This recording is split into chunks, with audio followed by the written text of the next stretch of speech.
Okay, hi everybody, welcome back to the channel. So, thought I'd do another exploration of a subreddit today. I came across the Millenials subreddit, and technically, I'm a millennial.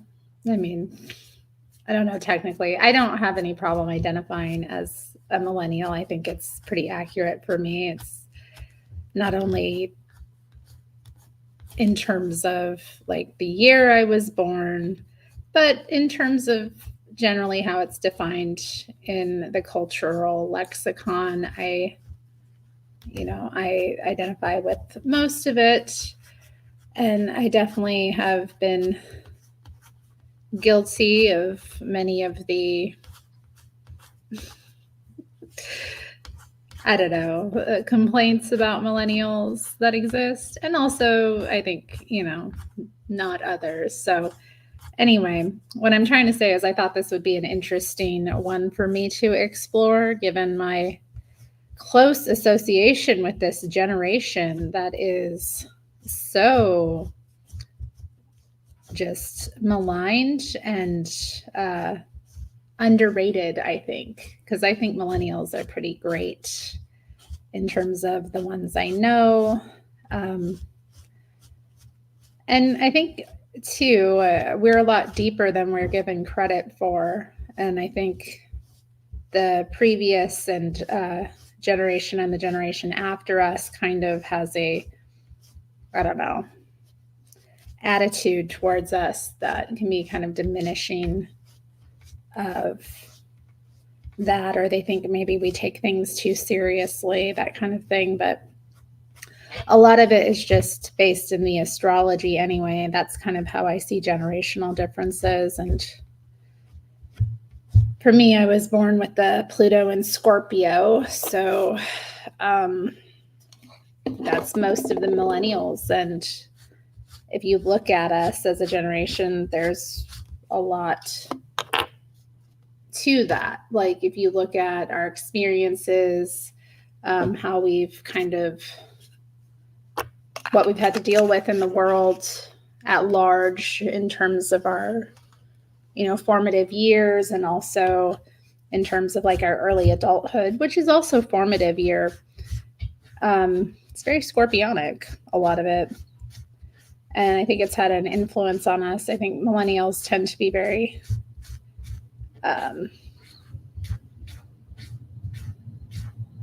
well, they care very deeply about the things they care about. They're not superficial. I'll say that. That's kind of what I'm trying to get at. Millennials, maybe many things, but superficial, no. Millennials tend to be very serious about the things they're serious about. And they tend to be very interested in getting to the heart of the matter. So let's dig into it. Let's look at it. Let's see what they've got. Got it pulled up here, and I'll start sharing my screen so you can look along with me.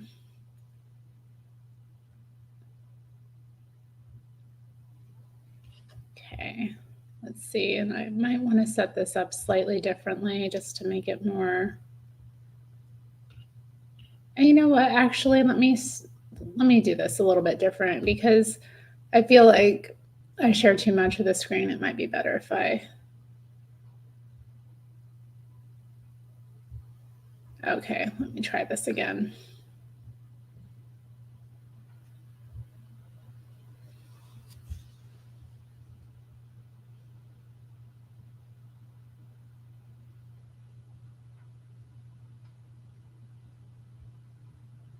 Yeah, that's too much. Okay, window. Hmm.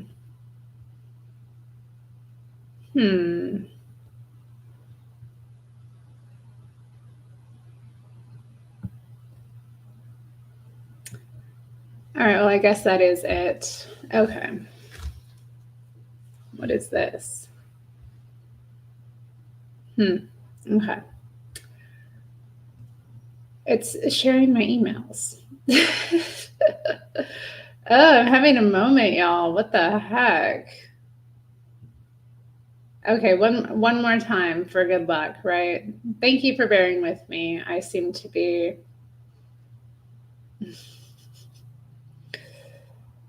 Ugh. Okay, share. There we go.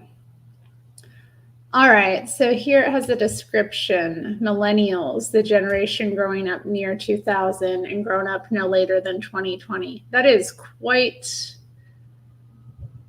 a large I don't know. I don't like that at all. Okay. If you can't remember BitTorrent, WikiLeaks, George W. Bush, Dick Cheney, or Barack Obama, you're not a millennial. You don't have to remember MySpace. Yes, millennial is a millennial, and neither recognized as a noun, only as an adjective. So both are not even a word. Okay. And you know what? I also think, too, about this. I would say this is a very American centric sort of definition of the millennials. So I'm already kind of like about that. Hey, A-Chan, thanks for joining us. Okay. All right, so let's look at this first one. Do you feel disillusioned with social media? It's not difficult to argue that the user experience on platforms like Twitter, Facebook, and Instagram have deteriorated. I'm wondering how people in this sub feel about social media currently, and where do you see first generation social media users turn to over the next few years? Yeah, I'm pretty disillusioned with it. I mean, Facebook is probably the most relevant to me. I do like update my Instagram, and you can contact me on Instagram. Like, I think I have a link to it under my videos, that kind of thing. It's like the most accessible social media, I suppose. But even then, like, I don't post on Instagram like I used to. So I can't even say that it's like I'm more in the stories, I should say.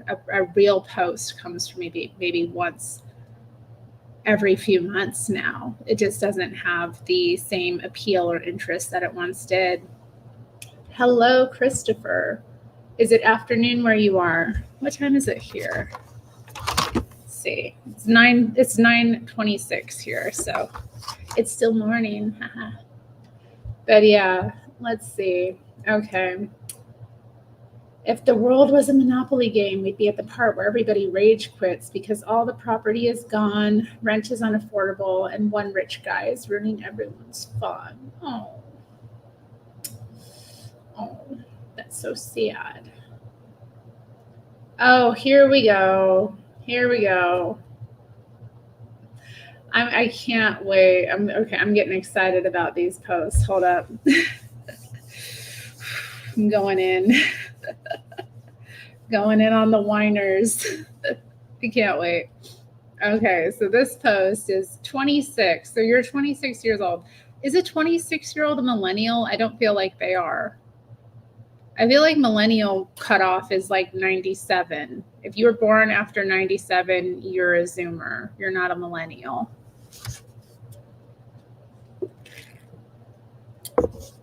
You know, I think that's fair. I think like a generation should be about like 15 years. So like early 80s to late 90s.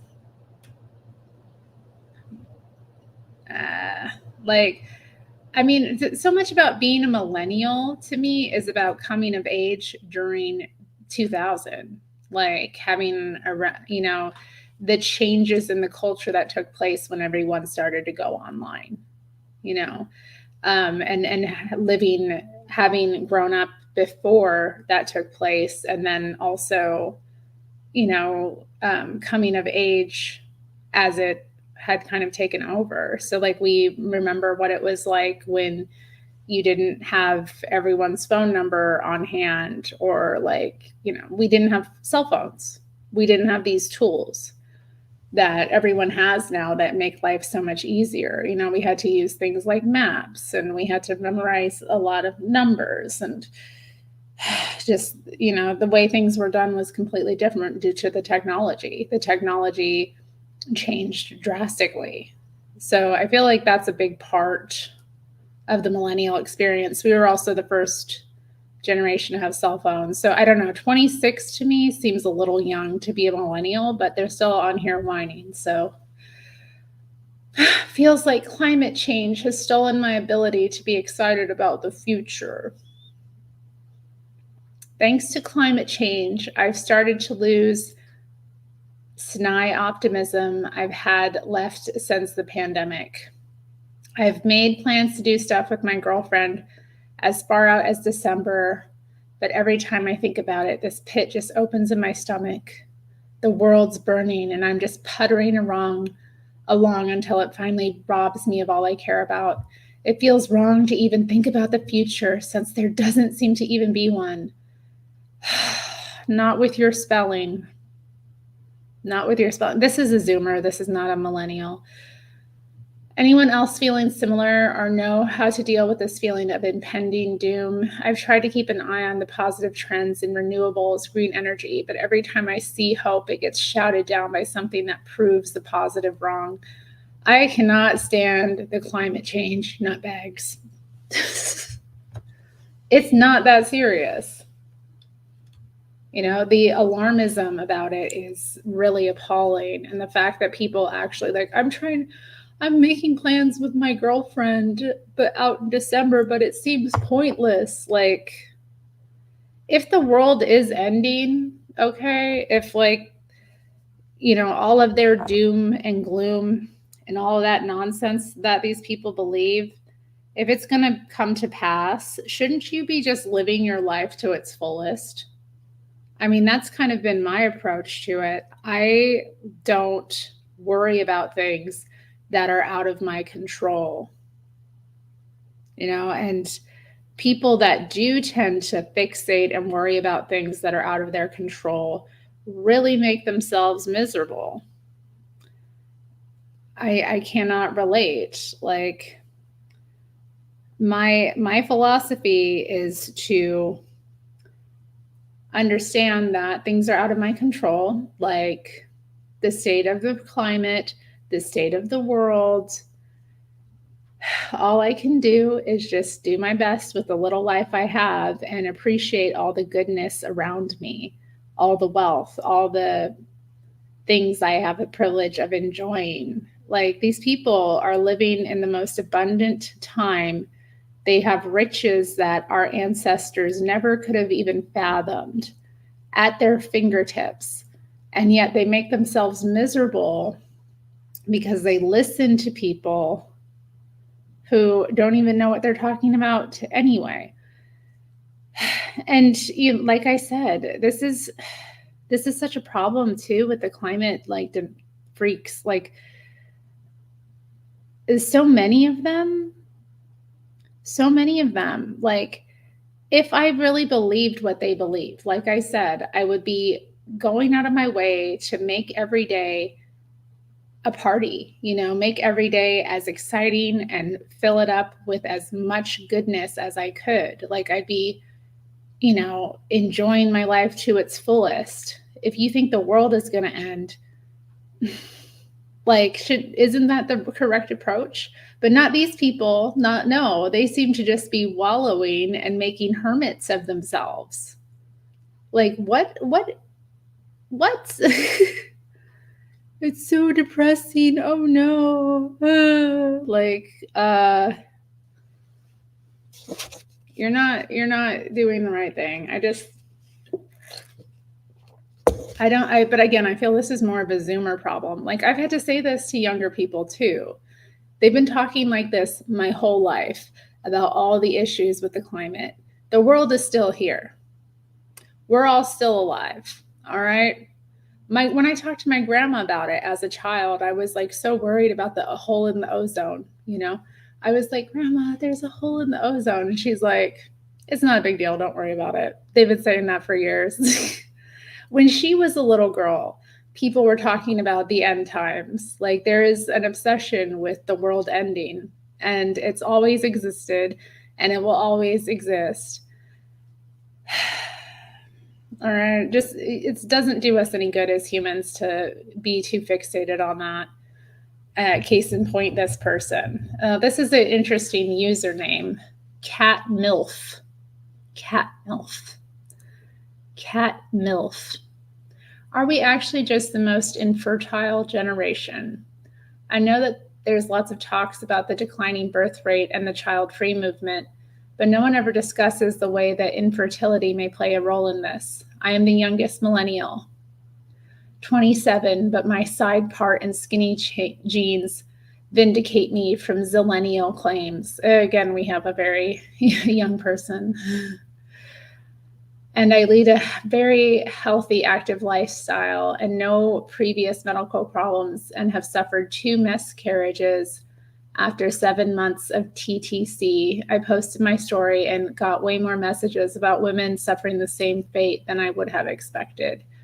Of course, we are demystifying what used to be kept hush-hush. My grandmother told me she suffered her 2 miscarriages that ended with a dusting and cleaning. But I also can't help but to believe, with the increasing amount of chemicals and environmental pollution, we may just be the most infertile generation, and those of us who desperately seek children are just unable to have them. I mean, I don't know what I think about that. Like, I don't really, I think the thing is, there's a number of reasons. And some of it could be, I think a lot of it is the food that we eat, for one. I think that plays a part in overall health. I know Candace Owens recently did a talk, or on her show, she had talked about the number of women she knows, and herself included, that have had birthing complications. But I also think some of it is just, we're not having kids in the same way that previous generations have. In previous generations, you would get married pretty young, like 20 years old sometimes, and you'd start having kids pretty young. And I think a lot of it now is just we're not getting married until like we're established in our careers. And that usually takes a decade or two. A lot of millennials specifically, I think the anxiety around money and the cost of living has made a lot of us delay having kids, because we just simply don't see how we're going to be able to afford to have them, given what we pay in rent versus what we make. And yeah, so I think a lot of it has to do with delayed birthing. But she's 27, so I think she's a good age to be having kids. 27 is a good age to have kids, but I also think, I don't know. I think miscarriage is a lot more common than people know or talk about, and it isn't really polite conversation. If somebody that's close to you has a miscarriage, you may talk to them about it, but if one of your coworkers or someone you don't know really well just suffered a miscarriage, it's not like they're going to bring it up to you, out of nowhere. Like, oh, how you doing today, Pam? Not so good. I had a miscarriage. Like, it's not polite conversation, it's a little bit personal, and it's heartbreaking too for women to go through. So I don't know. I think she should probably not feel so doomed. I mean, she's only 27. It's a very fertile age, and the miscarriages, there could be multiple reasons for the miscarriages, and anyway, I just, I wouldn't be so, at her age, too worried about infertility yet. Is, the fact that she's had 2 miscarriages indicates that she is fertile, but there could be other circumstances making it difficult for these fetuses to really, get set up properly and to live their best life in her womb. I mean, what's her stress like? Is she still working? Maybe she's allergic to something she's not aware of. Maybe it is pollution, though. Maybe it is pollution or some other issues. Those things obviously do have an effect on birth, but honestly, I think the so-called millennial infertility, I think a lot of it is just many of us have not had kids because of the economic circumstances we were born under. Also, many of us were raised by the boomer generation, which had a very high divorce rate. So a lot of us don't know, how to do the whole marriage and kids thing, do the whole family thing. A lot of us still are dealing with the childhood trauma of coming from broken homes. So I think, millennials have that issue going on. What is ew about that? Huh? What is ew about that? 27 is a fertile age. It's a prime age to be having kids. What is gross about that? Like, what? It's a fertile age. Like, okay, 27 compared to what, 45? Okay, there's a difference in the fertility rate. I'm sorry if you don't like the way I said that. Maybe it sounded gross or something, but it is. 27 is prime child making years. So, NT ways, let's continue looking at this. Have any of your teachers died? God, yeah. A few adults from my high school staff have died in these past 2 years.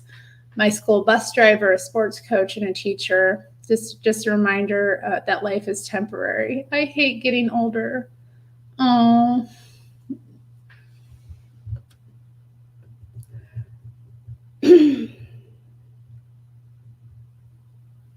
How old were your parents when the Civil Rights Act passed, which forced many states to start ending Jim Crow culture? 1964. Let's see. I mean, I don't know, this is really relevant to me because both of my parents were from northern states. I mean, my father grew up in a place where there weren't really any Black people. So, I mean, he grew up, kind of in a small town in Montana. So it didn't really come up, but those laws weren't really, part of the culture. So my dad in, 1964, he would have been 6. And I think my mom would have been, what year is she born? I think she was born in 54. So she would have been 10. And she's from New York City. So that just wasn't an issue. The worst. Oh, sister wives. Yes. Let's check this out. The worst thing each person has said or done, day 3, Christine. Let's see this. I don't really like. Okay, well, you just probably have a problem with people having kids then, and that's your problem, not mine. All right, so let's see. Yeah, I can't stand Christine. I don't want to say I can't stand her. I admire her leaving, Cody, all of that. I have somewhat of a interest in Sister Wives. I've talked about it in a live stream before. It's an interesting show. It's an interesting show, but obviously there's a lot of seediness to the polygamous lifestyle. I admire Christine for, getting out in the way she did. She played it smart. But, I never really liked her as a character on the show, as a person. She never was my favorite wife. I always thought she was a bit, just not relatable to me, I related more to a Mary or a Janelle, just Christine's more of a, I don't know how to describe her exactly, but she has great qualities. She's very good for the family overall. I don't dislike her, but I feel like people just love Christine, and I don't get it, like why she's their favorite other than she left him. Okay. I guess this was just shared. Okay, let's go look at the actual post. Okay. Sending McKelty to be Robin's live-in babysitter at 13. God, I hate McKelty too. McKelty is the worst. That's the thing about Christine. Like her kids, half of them are all right, and the other half are just like McKelty is so. Even when she was a kid, like she was.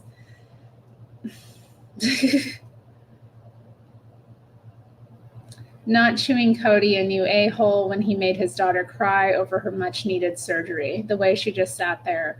I mean, what was she supposed to do? Like, he's an idiot. Like, with someone like Cody, like, the best thing to do with his, like, idiocy is to just be quiet, honestly.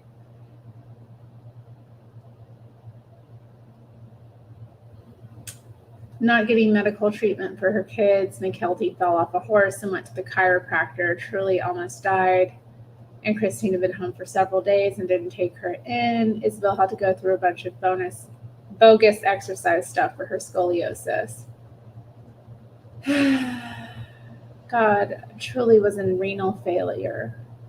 Publicly advocating for polygamy, even though she knew how bad it can be from her upbringing and her own experience. Yeah.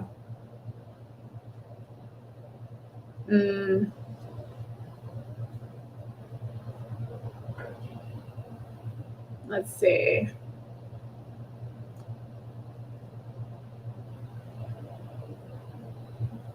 Waiting as long as she did to get insurance and take Isabel for surgery.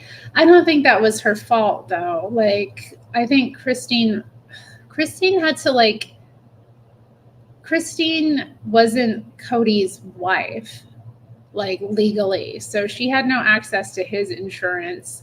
And, I mean, she had to, like, get her own money, start making her own money to even get proper insurance so that she could take care of Isabel's.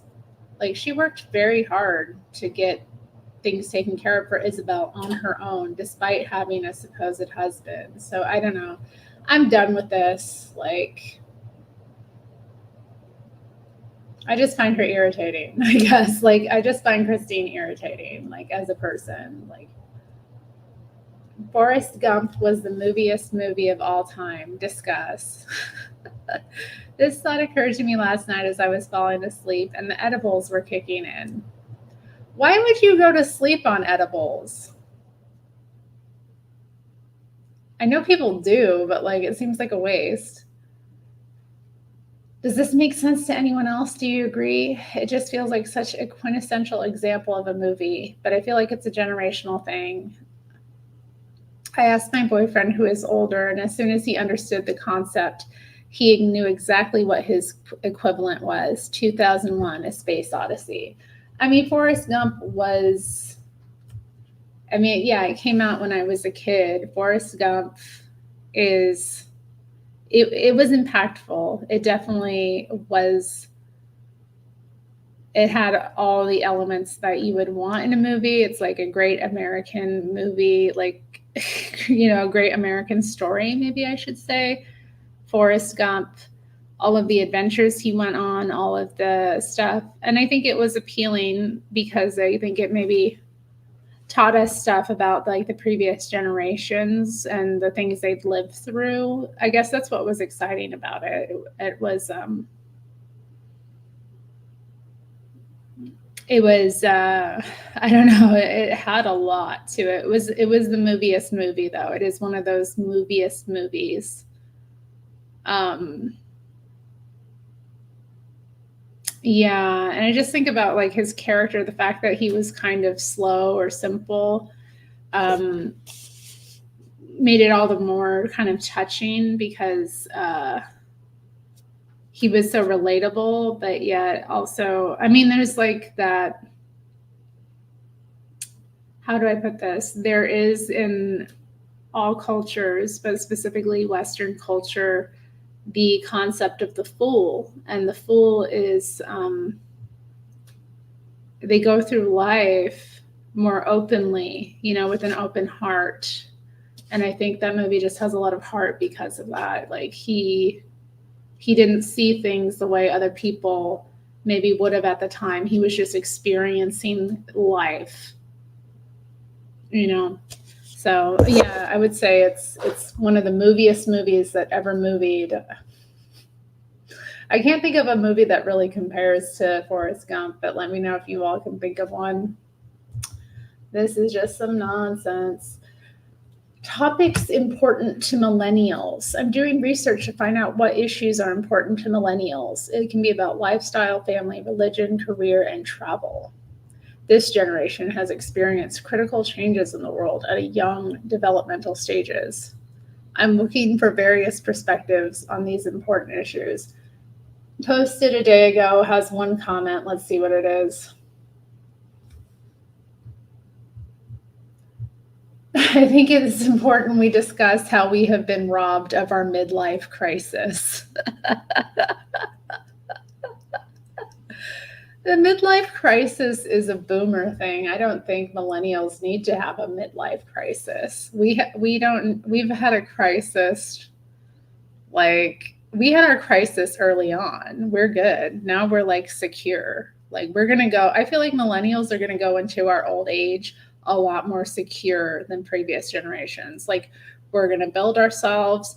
We're going to grow more into ourselves. I don't see a lot of millennials acting like boomers did, you know, like, you know, hitting middle age and thinking, oh, is this all there is? Like millennials, because I think we've had to keep working and growing and just putting one foot in front of the other. Like I think middle age is when we're going to start to see the fruits of our labor maybe kind of come more out. So I don't think we're going to have the same psychological issues that like the boomers did. They were, you know, very ideologically driven generation as well. And I think millennials, we are that way to a certain extent, but I don't think that we're going to have issues. This is funny. Sold the house and bought an RV. Kids can't move back home if they can't find it. That's right. A girl's trip to Budapest. No, thank you. Okay, let's see. Best Buy is removing all physical media from their stores as of today. Wow. No more DVDs, no more CDs, no more Blu-rays. Rest in peace. 6.1 thousand comments. This is interesting. What are millennials' biggest fears about the future? My aim with this post is to try and create a safe space, for millennials to discuss their biggest fears about their futures. Everyone has different circumstances and different fears about life, but maybe people can find some commonality and share their thoughts. Do you have any tools that you use to help you deal with these fears? All right, let's see what the freaks are saying.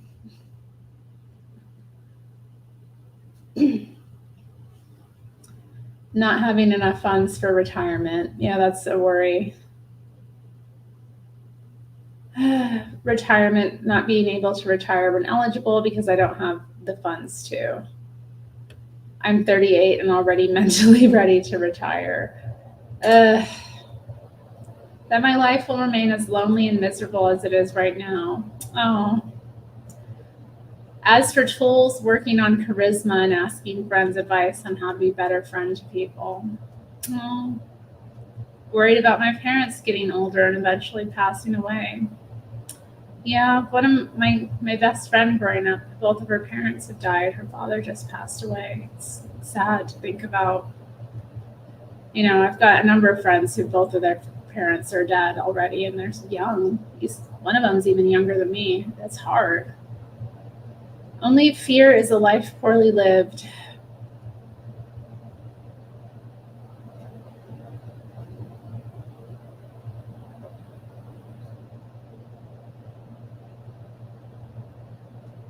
Old effing people running the government, changing the rules. What?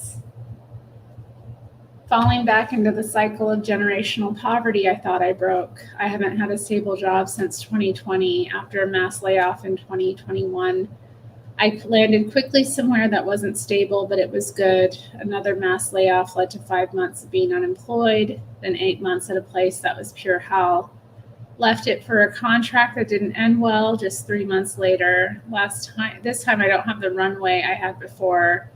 I think I'll be okay and land something quickly, but I have to acknowledge that fear is there. Oh, that's hard. Runaway climate warning and ecosystem collapse, food insecurity and resource wars. Dang. Dang. As my kids 4 and 2 get older, I fear that a lot of what I, 35 years old male, did growing up is not going to be there. The parks I used to ride my bike to as a kid, where there would be dozens of other kids playing sports, hanging out, are now riddled with sketchy adults. The basketball court we used to play at is now dominated every day by adults playing 3-on-3 for money.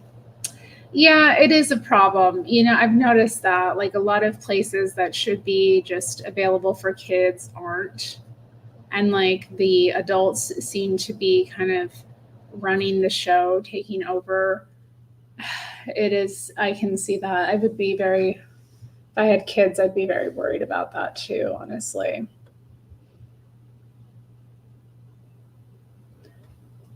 I'm really just worried about what kind of capitalist hellscape my children will face. Will they be able to get decent jobs and make okay money and take care of themselves? Will they make great money and still have to live with us forever because rents and home prices are so insane? We're going to be buying a house soon, and as we check out each one, I'm trying to imagine what it might feel like if my kids are still there with us into their 30s or 40s.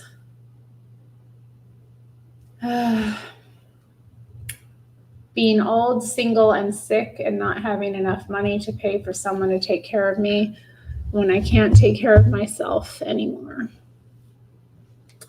Effing up my kids. I was lucky to have good parents, but they made some clear mistakes. I'm not making the mistakes they did, but as it turns out, there are a lot of possible mistakes. I just want to help my kids become happy people, kind people, and people who are prepared to thrive in the world they will inherit. It's not easy. Getting ill and having nobody around to help me. Having been a caregiver for others, it becomes obvious how difficult it would be to have an illness and not have family or a partner to help. Besides that, being unable to afford to live with or without retiring when I'm older. So yeah, it seems like a lot of people are having the same sorts of worries about the future that all generations have. I think people from all generations worry about a lot of the same things. What's stopping you from running for office? Where can I begin? Do you have a notepad? What is stopping me from running for office? Geez, I wonder.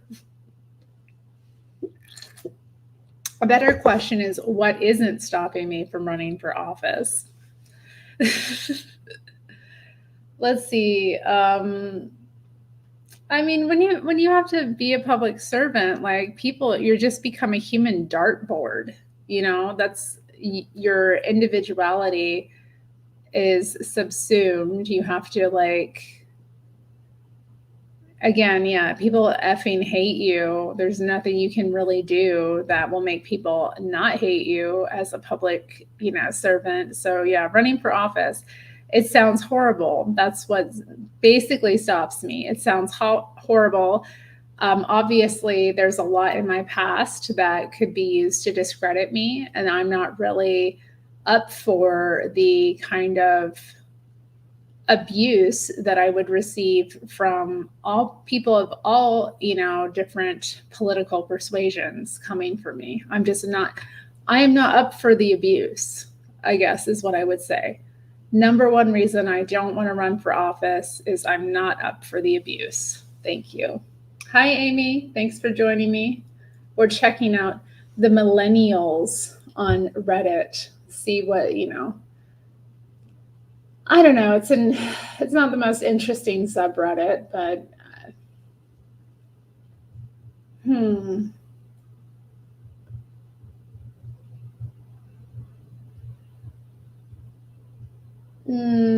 Antidepressant ads. Okay. Feeling like I've got Gen Z brain in a millennial shell. Who else is embracing the best of both worlds? Let's hear it from the hybrids. Let's not. Does anyone remember when everything went on sale after Christmas? Yes, I do remember that. I know for a fact they did this every year because it was a childhood family tradition to buy a Christmas ornament after the holidays when everything was 75 to 90% off. It was the first time I thought about the concept of markup and margin as a child. It wasn't only Xmas stuff. There would be all kinds of ads in the mall or in the mail for clothing, jewelry, etc., where everything was a fraction of full price. When did that go away? How does a struggling millennial find a deal these days? I mean, I don't go out shopping too much, but I feel like I get, like today, I was at the grocery store briefly. They didn't have what I wanted, so that was a little frustrating, but they did have some Christmas stuff still, and it was on, clearance prices. There's like, yeah, I mean, there's clearance sections that you can go to and scoop out deals for things when they're not in their season anymore, not just Christmas, but like after Halloween, after like different holidays, Easter, like all of that stuff goes on sale if they haven't sold it. So I don't know what this person is talking about. I mean, I don't know. That's just, I feel like I come across clearance items after holidays pretty regularly. I don't think that's gone anywhere, but maybe it's just not. I think, the high street isn't what it used to be. So maybe it just doesn't seem like it used to. I think maybe that's this person's perception is different because there isn't the same, in-person shopping that there used to be. Podcasts for millennials. No, thank you. Our long generational struggle with wealth is finally over. Creator of avocado toast has died. No. Oh no. I'd rather the asshat who said it was a waste of money died. Please and thank you. God, yeah, they really gave us a lot of hell, like about our avocado toast. Is it really? I mean, still, I couldn't believe that. Like this, just the audacity that, we as millennials get so much disrespect for our love of the avocado. Like, okay, yes, we will pay extra for avocado. Like, avocado toast is good too. I make it myself sometimes at home. Like, it's filling, It adds a whole other element to your sandwich. I've loved avocados my whole life. They're delicious. They're full of good, healthy vegetable fats. Oh, I'm getting a phone call. Should I answer live? I'm going to. Hello? Well, that's nice. All right. So sorry for the intermission there. Have some people coming over to help me tomorrow. I didn't announce it, but my birthday is on Monday. So yeah, my friends are going to come over and help me take care of some things in the house as like a birthday present. It's very nice. But anyway, yeah, I didn't really do grocery shopping because I didn't have what I wanted at the store. So I'm going to have to do an online order and just have things delivered from another grocery. But I am an early riser. I get up at 5:30 usually, which yeah, isn't even that early in my mind. I feel like I'm sleeping in from years of being a barista. So I do get up early. Avocado is good with crackers. Amy eats it for breakfast on whole wheat toast twice a week. So it's not just a millennial treat, it's just a person of taste treat. But yeah, I mean, I remember like all of that nonsense about like, oh, maybe if you stopped buying avocado toast, you could buy a house. And it's like, okay. Sure. I mean, people should live within their budgets, of course, but like, I don't think we should deny ourselves little luxuries in life either. Like, hello. If you can't have a little luxury, I hate the penny pinching mindset. Like, it doesn't really do much, you know. I brew most of my own coffee at home, obviously. I only go out once or twice a week for a coffee. If I were doing it every single day, yeah, that might be a problem. But, like, why should I deny myself when I work hard little, like, treats every now and then? I don't understand. Like, what kind of life is that? Quality of life is important, you know. Enjoying it while we're here is important.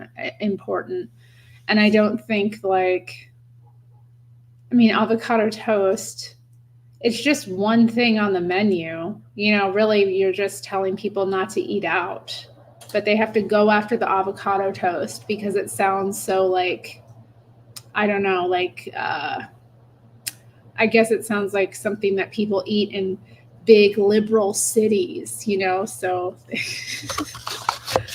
even though, like, when I lived in a small, like, conservative town, I had way more access to avocados. Dang, chat's going. Thank you for wishing me a happy early birthday. Thank you. You know, I'm celebrating all month. So you love avocado toast. That's right, because it's good. Hi, Paul. Thanks for showing up to my live. I enjoyed your live this morning. Okay, so let's continue. Yeah, rest in peace to the avocado toast guy. Of course, he's Australian. Okay, let's see. Are any of my fellow millennials nostalgic for the 70s? Yeah, I do like 70s stuff. We weren't born then, but I feel like the period from 1965 to 74 or so was so special. Amazing music and pop culture, but also a lot more real. Like beauty was more natural and the spiritual world was closer to the earth. Anyone else like that era? I do. I really do like the 70s. In terms, I love like the, oh, I'm drenched in cool. Thank you, sweetie.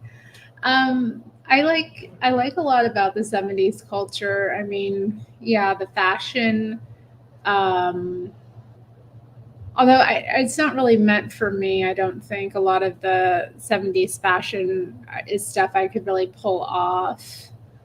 Um, but yeah, I think there was a lot of like that natural kind of beauty being popular, long straight hair, freckles, not a lot of makeup. And then there's like the stripped down singer songwriters. But the 70s also produced glam music as well. So you can't just say the 70s were all like that, because while the singer songwriter and kind of like stripped down music was popular, you also had like Bowie and like Roxy Music doing their thing. So I love the late 70s. And then the 70s also produced punk as well. So, like, I don't know. The 70s were pretty diverse and produced a lot of cool stuff. And a lot of my favorite albums were released in the 70s, actually. I remember at an old job of mine, we used to do a question of the day, and I usually had to come up with it. So one day we asked people, like, what's your favorite album? A greatest hits compilation is not an album, okay? Let's just get that straight for one. John Denver's greatest hits is not an album. But anyway, yeah, I said that mine was X-Ray Specs's Germ-Free Adolescence, and there would be like, people would often be like, oh, I haven't heard of it. Like, it must be new. And I'm like, it was released in 1977. Okay. It's not new. It's a classic. Thanks. But anyway. Yes. Paul is from that time. Yeah, I have a good number of friends or people I know that were born in like 1973. It's like a special year. Paul Pate also mentions hip hop and disco, also from the 70s. Like, I don't know. I think, yeah, it's easy to be nostalgic for all of that. But I don't know. I don't know that beauty was more like natural or per se. It really depends on what subculture you were into, or like what culture you were into at the time. It would be popular, I guess, with like the folk layover from the 60s. Like there was like the folk revival, and that kind of lent itself into the 70s as well. So in the early 70s, there's a bit of that, but you know, it wasn't the whole 70s. And then, of course, the culture was very radical, too. Like, people were very political. So anyway, let's keep going. Let's look. Access personalized anxiety and depression treatment from anywhere through HERS. Why HERS for mental care, healthcare? No office visits or pharmacy trips required. Ugh. It's just, I can't say, you know what? Like, I can't. I hate stuff like that. I really do. And I really hate how, like, normalized being on these drugs is. I really hate it. Like, and maybe I guess I feel like that's a big difference between millennials and Zoomers. Because I feel like Zoomers, like the generation after us, are on a lot of different substances. You know what I mean? Like they're on like THC and nicotine vapes. They'll have both, and then you know they're on whatever meds they're on. Like they're way more medicated than millennials are. And I've just had like situations where I barely know someone who's like younger than me, like maybe 10 years younger than me. And then out of nowhere, they'll just pop out their pill bottle and start taking their meds. And they're like, yeah, I got to take my anxiety meds, got to take my depression meds. And it's just like, shouldn't you do that like on the down low? Like, they don't care. They're like, yeah, I'm taking this. And then they're like drinking their coffee, hitting their vape. I'm like, dang. Or smoking real cigarettes. I saw something like recently where people were asking why millennials looked younger than Gen Z. And I think a lot of it has to do with the fact that we didn't smoke at nearly the same rate as the previous generations. And then Gen Z, like we skipped that. We grew up where smoking wasn't normalized. Most people weren't smoking. So like I know a lot of Gen Xers that smoke and a lot of Gen Zers that smoke. I also know boomers that smoke too. But you know what I mean? Like I feel like I don't know many millennials that like actually smoke cigarettes. And I think that has a lot to do with it. A lot to do with it. Everyone smoked in the 70s. I wasn't around for the 70s, but yeah, I think that's probably true. But yeah, I don't know. I think for one, I think part of it is the smoking, but I also think millennials just as a generation live a little bit better than Zoomers do. Like the Zoomers seem to be a little bit more reckless with their health and a little bit, whereas millennials are a little bit more concerned with like how we eat and like, not overindulging in things. Like I don't know many millennials that have substance abuse problems, not just smoking, but like other things like that. Heck yeah, if I ever become pregnant, I'm going to smoke. That's how you get that low birth weight. I'll take it up. My mom smoked through her pregnancy with me as well. I mean, like everyone smoked back then. So, and my mom's still smoking today. She loves her cigarettes. But I mean, yeah, that's how you get that low birth weight. So if you're ever worried about that, like you want a smaller baby, just smoke. Okay. Climate change isn't real. Sips hot chocolate. Back in my day, it used to snow in December. Well, F your day. I hate snow. Talking Arthur plushie. I'm not the seller. I'm just here for the throwback. Oh, that's cute. I love our Arthur. Do single millennial men go to church? I know how this sounds, but I'm genuinely asking. I'm a 28-year-old Black woman who has been attending this church in Midtown for a few years. I figured that it would be a cool way to meet people, get involved. I really enjoy the sermons, music, and overall camaraderie since joining. With that being said, I'm still a single woman trying to date. Still currently on the dating apps with no luck in sight. I'm aware that Black women are already at a disadvantage in the dating world in Atlanta. Ha ha. Even in church, I catch myself sometimes scoping around every now and then, but it seems that all the men there are already spoken for.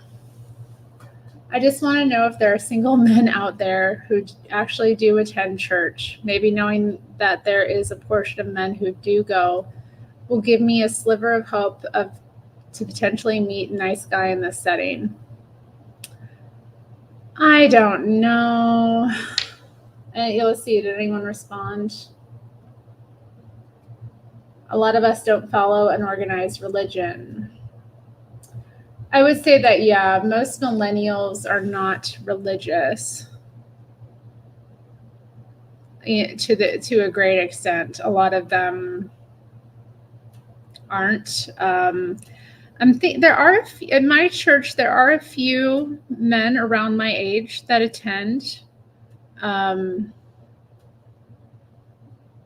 Maybe not like every week, but they come when they can.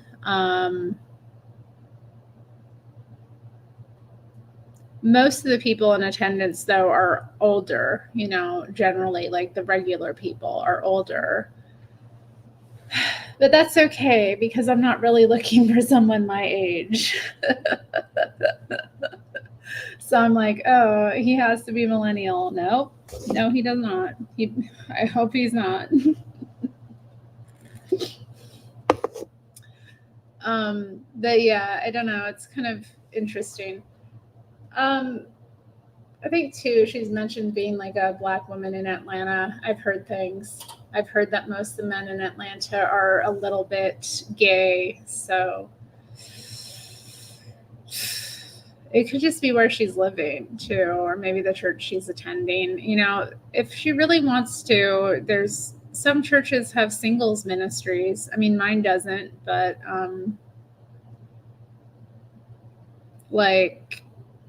I don't know that I would even be comfortable doing something like that because me, I'm like, don't want to put out those kind of vibes. Like, like, oh, I'm here because I'm single. Like, I don't want to do that. But I mean, there are churches that have singles ministries, where they purposely have events and stuff for single people to go and like get together. So maybe she should look into something like that. I am wearing 70s fashion. You think so? I probably would fit in. Yeah, I could see myself rolling up in this in the 70s. And I'd be okay. I could see it. You know, yeah. These earrings I got, apparently they were made in Cambodia. I got them at the event we had at church a while ago. What age do millennial men prefer their women to be? Most of them, 123, answered that they want women their same age. 26 said they want barely legal, but definitely 18. Okay. And 24 said that they're seeking a cougar. A cougar. I hate that term. It's so offensive.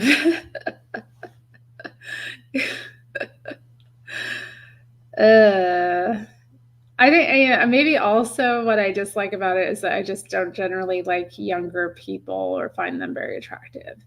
I mean, I could, for the right person, consider it, but still, I just find that like if people my own age are not mature enough, like what's the likelihood that someone younger is going to be, Mm-mm. Millennials who make less than 100, what do you do for work? We've heard enough from the six-figure earners. Let the rest of us have a turn. I'd love to make 100K. That would be nice, making 100K. I mean, I just think about it. I'm like, so many problems would be solved. New problems would probably be there, but so many of the problems that I have now would be solved. Then I could graduate to wealthy problems. Yeah, no, I don't. Yeah, I've never really. That isn't true. I used to go on the Starbucks subreddit back in the day, but that was the only one I looked at. So, yeah, I'm kind of delving into Reddit, and you all are coming along with me. So, yes, I am kind of new to Reddit. I haven't really explored it. What will millennials be able to say they did for or to Generation Alpha? What economic, environmental, or social legacy will millennials leave them? I ain't leaving them a damn thing. What do I need to leave them? Raise them in a family without intentionally causing psychological trauma? Bro, I'm just trying to pay my rent and not off myself. Taught my kiddos phonics when I noticed it wasn't part of the school curriculum. Looking forward to the home cursive lessons as well. God, I know. I can't believe kids aren't learning cursive. That is wild to me. Really? Like what are they learning? How to be gay? Like what? That's what it seems like. Learning how to be like gay, learning their DEI. But they're not learning their cursive. Okay.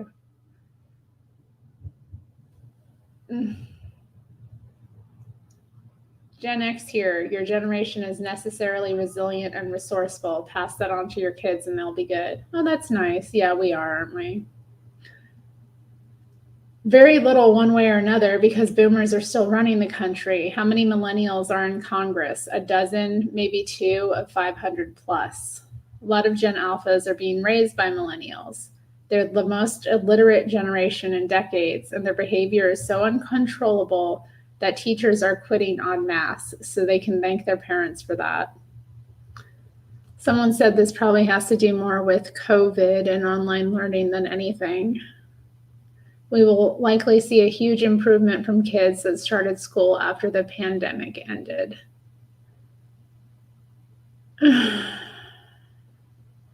I think we're a far less self-centered generation compared to boomer parents. That is true. A lot more focused on well-being and mental health than them too.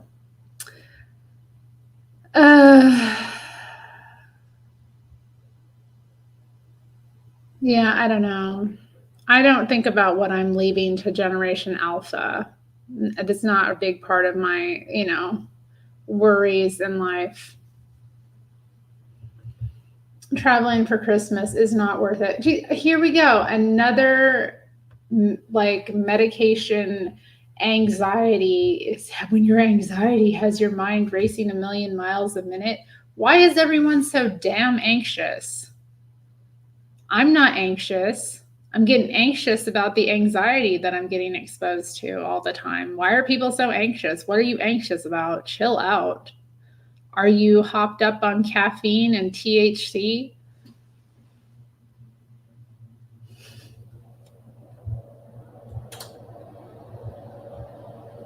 Family events and holidays, taking all my PTO and disposable income. Wah, wah, wah.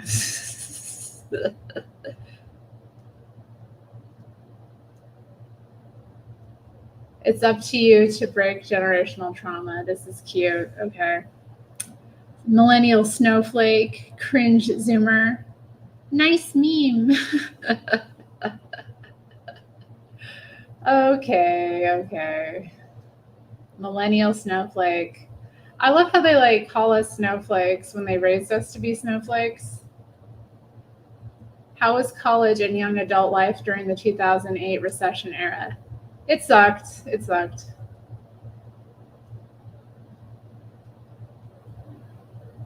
Mm. Mm. More ads. As much as I hate boomers and Gen Xers essing on us, I kind of enjoy it when Gen Z roasts us. Maybe it's a punching up versus down thing.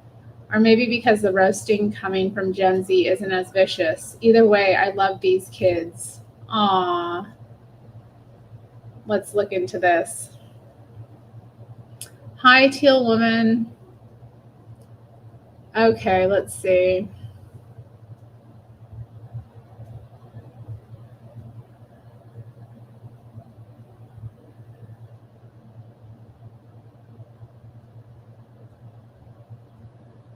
They're a little sanctimonious, but they can roast us if they want.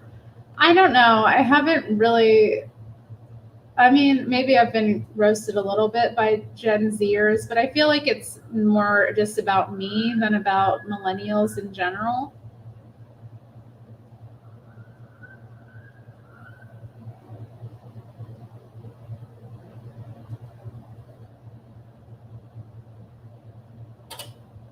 Hmm.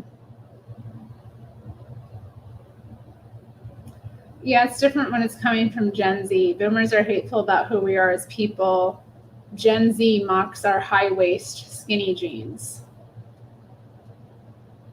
And that's fine. They're welcome to wear whatever jeans they like. But personally, I've been scarred by trying to cram my newly formed post pubescent hips into low rise jeans in middle school and showing the entire school my ass crack. I know, like, oh God, low rise jeans. Oh, I swear to God, when high waisted jeans, just high waisted pants came into fashion, oh, it was such a relief. You know, like they're so much more flattering on like a feminine figure. It like for especially me, I'm pear shaped, so like I'm kind of small at the top and I've got, a lot going on in that region. So those kind of pants, they're flattering on a feminine figure. Like they make your legs look longer. They kind of hide, a bit of the they just yeah, they create a more flattering silhouette, I feel. So if Gen Z wants to wear the low rise flares that we had to wear as youngins, I mean, I could never wear those anyway. I hated pants that had like the low rise because I have a stomach, especially like in high school. It just was, you already feel so self-conscious about your body. And at that time, like the low-rise jean thing was popular, and women would wear the low-rise jeans with a thong, and it was just so trashy. You know what I mean? Like, it was really trashy, that time period that I was a young woman in growing up, and I really didn't identify with it at all. Like, here's what they had: the low-rise jeans, the baby doll t-shirts that, you know, you have like that little part of your body hanging out on, the thong, right? And then a lot of girls started getting the tramp stamps right above their, like, you know, on their lower back there. So they wouldn't have any other tattoos, but they get a tattoo right there. It was just and then they'd have their like Abercrombie t-shirt. And I just remember girls in high school doing that, and they'd have like their fake tans, and it just looked so bad. So if the younger generation wants to look like that, that's up to them. Like, it was never me, and it could never be me. And yeah, Teal Woman agrees that high-waisted jeans are better. They really are. They're more comfortable. They look more flattering. They're more feminine, I think, overall. Like, when mom jeans came back on the scene, I was about it. Like, I finally wore jeans again. Yeah, I still write in cursive as well. Like, you know, actually, when I gave out my Christmas cards this year, I had someone compliment my handwriting. He was like, "Oh, you have really nice handwriting." I know, it was hideous. It was horrible. Like, I was there in the Audis when the women were doing that. It was so bad. And then they'd have like the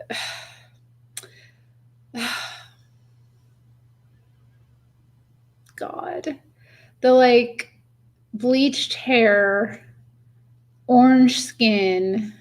Oh God, the frosted makeup. You know, basically meaning like baby blue and baby pink. Ugh, ugh.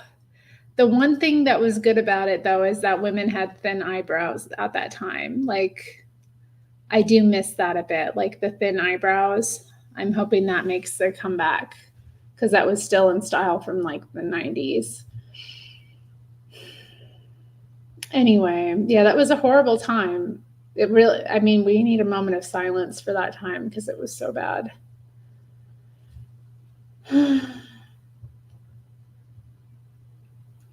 God, why can't these people spell?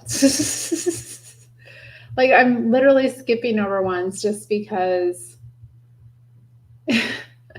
Is distrusting my employer a generational trait? No. No, honey, that's human. That is the human condition.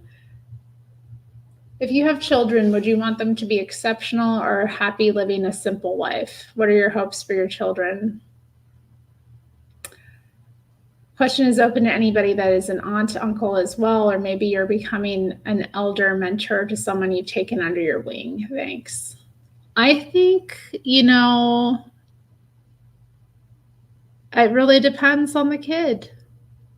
Some people are exceptional, and some, you know, and just because somebody lives a simple, happy life doesn't mean they're not exceptional either. I don't know. It's kind of a difficult. Like, are these things different?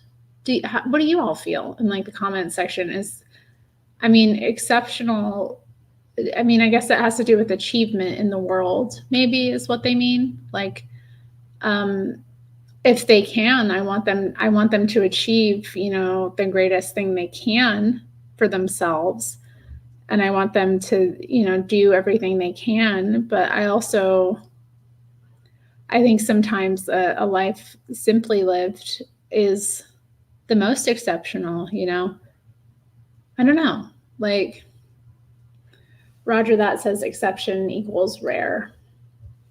I've been thinking about that too, because someone I follow here on YouTube has been saying he's been saying the phrase, exceptions are made for exceptional people, right? Which is true, you know. You may have like a certain rule about things like, but you will change your opinion or change your orientation, let's say, towards someone that you might not have considered if there's something exceptional about them. So, yeah, I think, I don't know. I think it really depends. I can't say that I want someone to be exceptional or have an exceptional life if, you know, unless there's something exceptional about them. I don't know. What's an exceptional life? I don't know. Most lives are, you know, pretty similar at the end of the day. You know, we may have different hobbies and that kind of thing, but interesting question. Has me thinking, but maybe not hard enough. Who remembers this from their VHS? The Santa Claus. Oh, hell no, we're not watching the Santa Claus.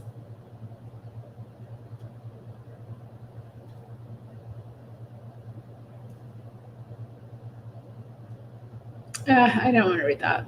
Millennials are a chill generation.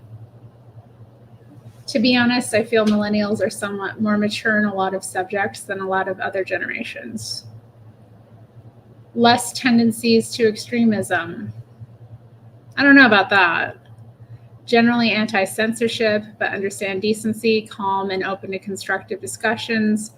They have environment at heart and generally had a great time partying and having fun growing up. Not only this, but I feel they understand the importance of not taking things too seriously, preferring social harmony to imposing ideas on everyone. I feel like Gen X loses their temper quickly, and Gen Z does not want to listen to different opinions. Maybe it's just my perception, maybe it's only in my area, but each time I met someone of my generation, I generally get along with that person, whatever our race, origin, or sexual orientation. Okay.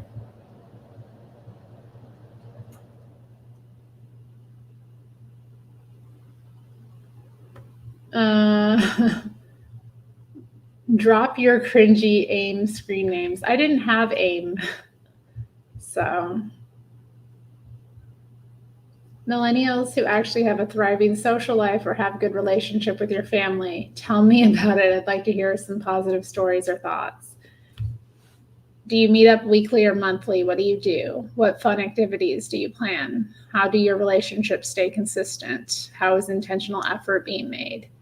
How do you stay in touch if you're in different states or countries?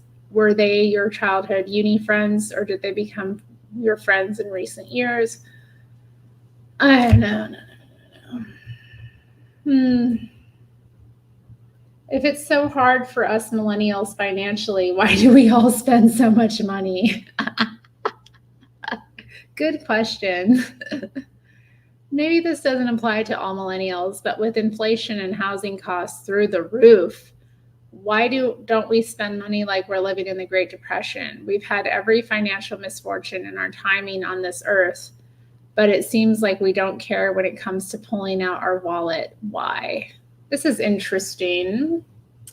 Let's look at the comments. Amy is not for the thong. I mean, yeah, we had that thong song by Cisco, that thongy thong thong thong. Like, they were really pushing it on us, but I took one look at that thing and I was like, I'm not wearing that. Like, I grew up at this time and I was very much against this culture. I was like, and I had a friend wear it and she told me how much she prefers it, how much more comfortable it is. I was looking at it like, that does not look comfortable. That does not look comfortable in the slightest, having that skinny little thing up my crack. No, thank you. And I was just wearing normal underwear. Like, I don't even know how to, what was the cut that I wore in high school? I'm trying to think. There's like different cuts. It doesn't matter. The point is they were real underpants with a real butt. Ugh. Okay, let's see what people have to say. Doom spending, probably. What the hell? Doom spending. What? I've heard of this, but it's a silly concept.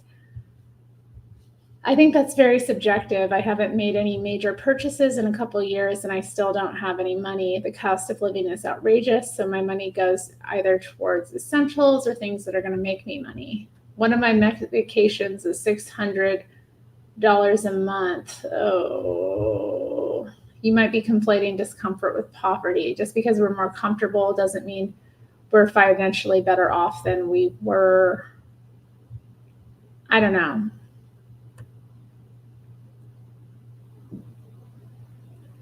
I think a lot of people feel things aren't getting any better and there's no guarantee for retirement. So people who make maybe just enough to put a little into savings are now spending it, living in the moment. And then someone said, we're not dealing with inflation on luxury items. We're dealing with price gouging on basic necessities. Is it really that bad? Is it really this bad? Like, I don't know. Like, obviously, like, I do think the cost of living is ridiculous. Like, what I pay in rent is ridiculous. And they're going to raise my rent again this year. I've already got the forms from my, landlord being like, hey, your lease is going to be up. We're going to raise your rent again. And I'm like, yay, I get to pay more for the same. Okay.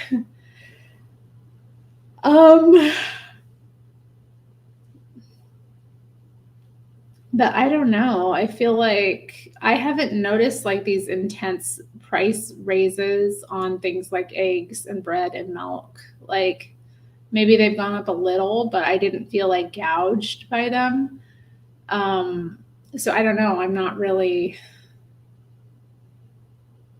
I feel like I can still afford my eggs, bread, and milk. You know what I mean? And I live in a major city. I don't know. Is this a major city? It's a city. We get on the news quite a bit, so we must be a major city. All right, we must be if we get on the news.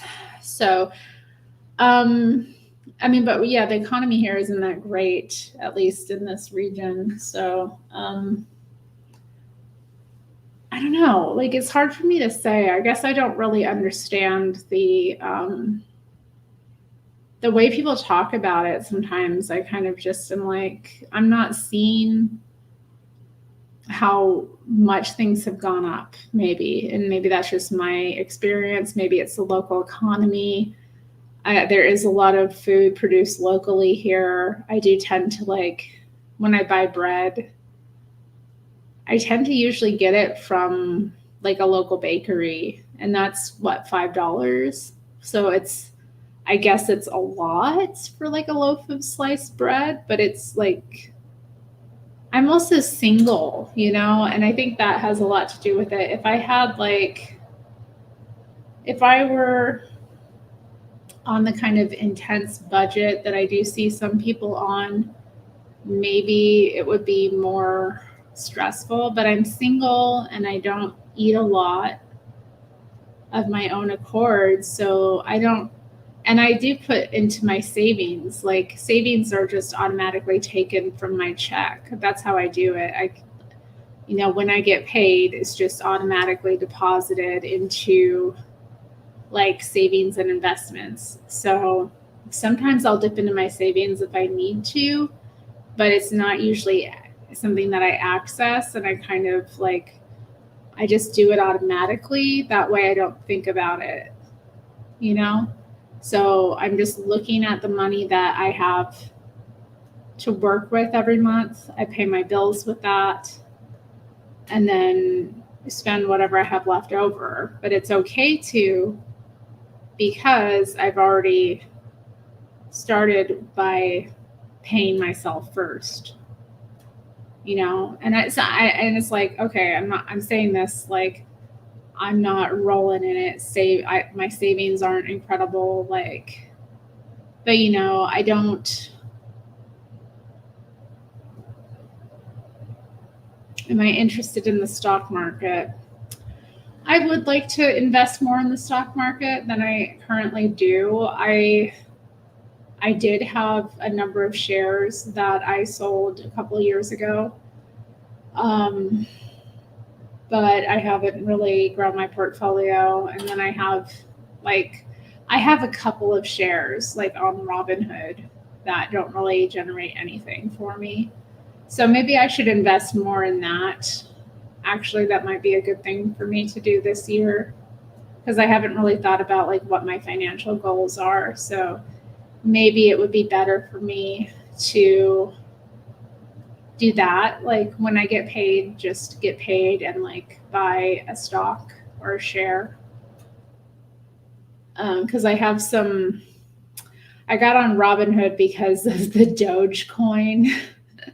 My friend suggested Dogecoin, like, oh yeah, like I've sold it, I've been selling it, making money. That was years ago. So I was like, oh, I'll get on the Dogecoin, and then of course it went. Whatever, like I don't really care. It was interesting, but yeah, I would like to do more investment in the stock market. I definitely am interested. I know it's a good thing to be invested in. So, just not there yet. Right now what I invested is like my retirement funds through, my employment, and then I have my own like savings account, and then, but yeah, I do need to work on my stock portfolio. Maybe I should speak with a financial advisor. But I also don't really feel like I'm there yet either, because like, I don't know. I don't think I'm that extravagant as a millennial. Like, and I don't think most of my millennial friends are that extravagant. Like, I don't see them making like really ridiculous purchases. They all seem to be pretty, they don't live beyond their means. You know what I mean? And so for me specifically, like I'm just, I can't live beyond my means. There's no way to. There's not really any way to. So, I suppose I could. I have been like seeing people like, I mean, maybe too, the fact that I have less like assets too might be, I don't know, thinking about it.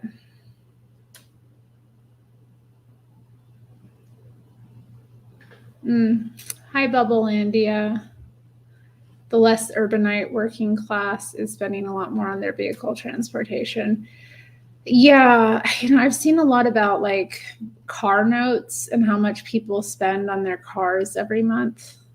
It's kind of insane to me. Like people will spend hundreds and hundreds every month on their cars. It's like, on just having their car. So they got their car note, and then they have to, the cost of running it, their gas prices, maintenance fees, like, ugh. Yeah, I think for me, I'm in this position as an urban, like I'm an urbanite, I'm in the heart of the city. I don't need a car.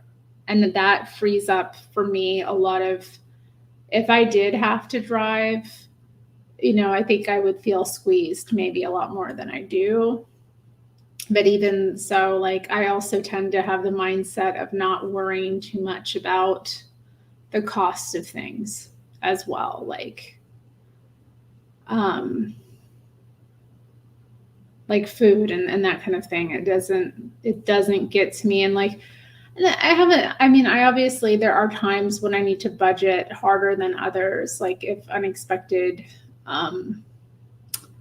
if unexpected things come up, which they do, then I do have to kind of be more strategic, but I always seem to be able to make it work. And I think just the fact that I'm only responsible for me and the cat makes it doable. It makes it doable. So yeah, but I do have like other people talk to me about it sometimes, like people who are on fixed incomes that I know have been complaining about like the cost of eggs. Like, have you noticed that eggs have gotten expensive? I'm like, no, I really haven't. Because like, I don't know, I buy eggs like every month and a half, maybe. Like I get a 18 18 eggs, and then I have them and eat them. So to me, it's like what, $5 maybe? I don't know. It doesn't, to me, it's not really getting to me. But I guess these are people who are used to I think they eat more than me too. And that might be part of it as well. I think that's a big thing too. A lot of people, if you're eating 3 times a day, then your cost of food is going to be a lot, higher than someone like me who only eats once or twice a day. So I think maybe that helps too with saving money and food. Like if I was in the habit of eating 3 times a day, maybe I would notice more. Yeah, I know. This is what I was seeing. Like I heard people saying that they paid over $900 for their car. I'm like, do you live in that thing? Like, why are you paying so much for the effing car? Yeah, puts into perspective the high rent cost of the city versus the suburban worker. Yeah, I know. That's the thing. Like, you have to pick your hard, basically, I guess, in this economy. Like, okay, my rent is high, and they're raising it again. Ugh. Right? That's going on. But, I save in the fact that I don't have a car note and I don't have to worry about maintaining and running a car. I would like to have a car eventually. It would be nice, but it just isn't necessary. And like for me, like I'm all about avoiding unnecessary,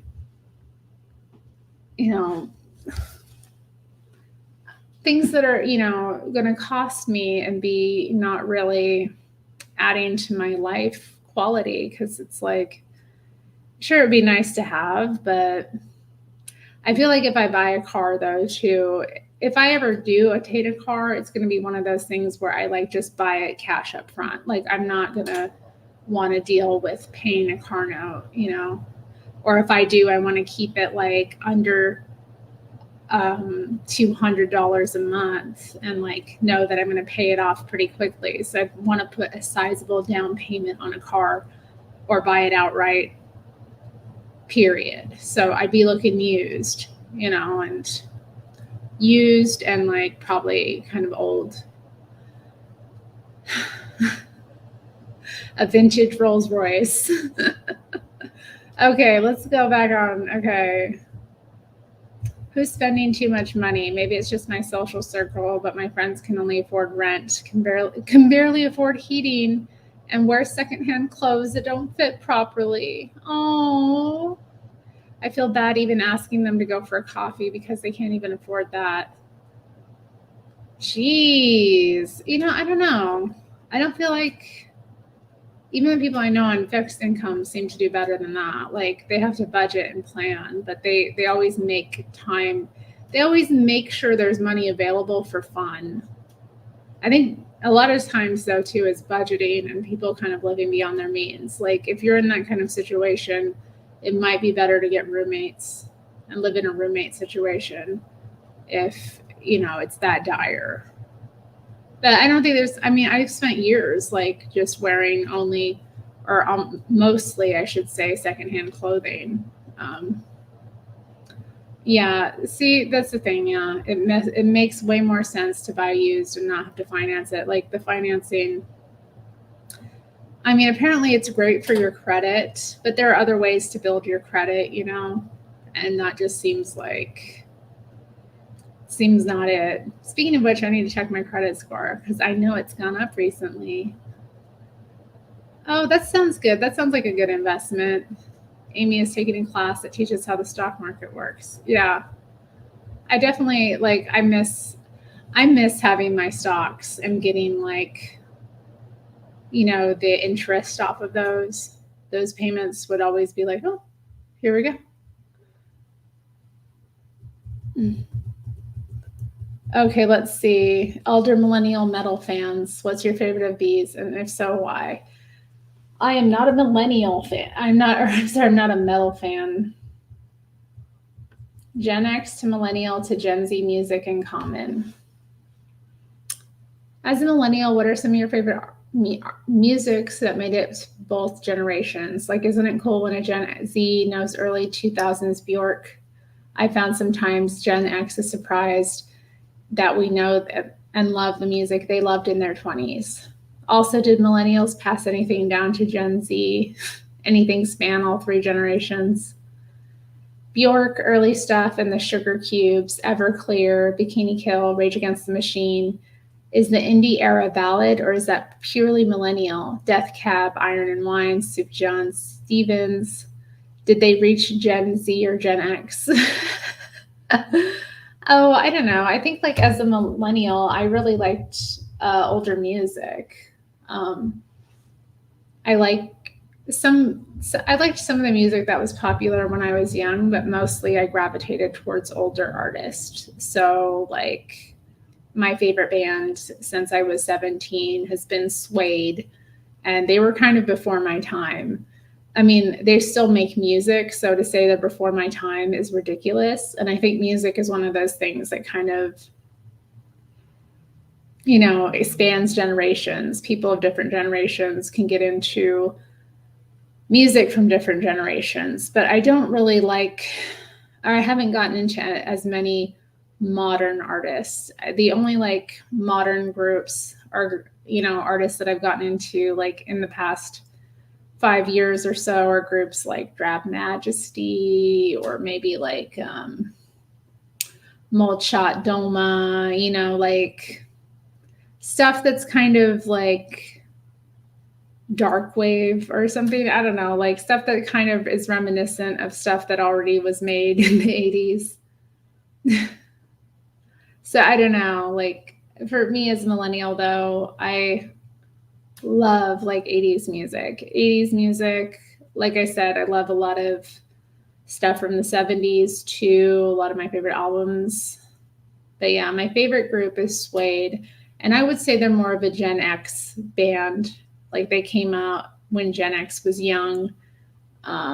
So I don't know. I don't really like. I mean, I did like some of the like oddies indie stuff, but it wasn't gaga about it. It wasn't like my favorite stuff, but it's listenable, and I'm sure like I don't know. Although recently I have been listening to Fleet Foxes again. So I don't know. The two paths of millennials, to boomer or not to boomer. I'm a 37 male millennial, and noticed something about our generation. Some of us chose the boomer path, fully leaning into the American dream, working corporate jobs, consumerism, kids, church, Traeger grill, and the rest of us bailed any way we could on the American dream and are anxiously awaiting the fall of the empire. Have you noticed this? For the record, I first took the former, but after 2020, I'm on the latter path. Really? I would say I was on the latter path during the first part of my like adulthood, but now I'm definitely on the former path. Like I definitely see and I wouldn't call it the American dream. I would just call it like being a good citizen. It's like what's a non-corporate job?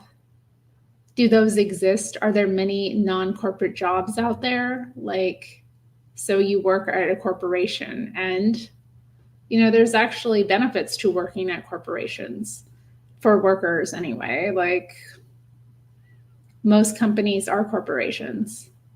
I don't know, like there tend to be better benefits for workers to work at those kind of places in my experience. Like maybe you don't have all that indie cred, but like, and you can't pay your bills with indie cred. You can't pay rent with,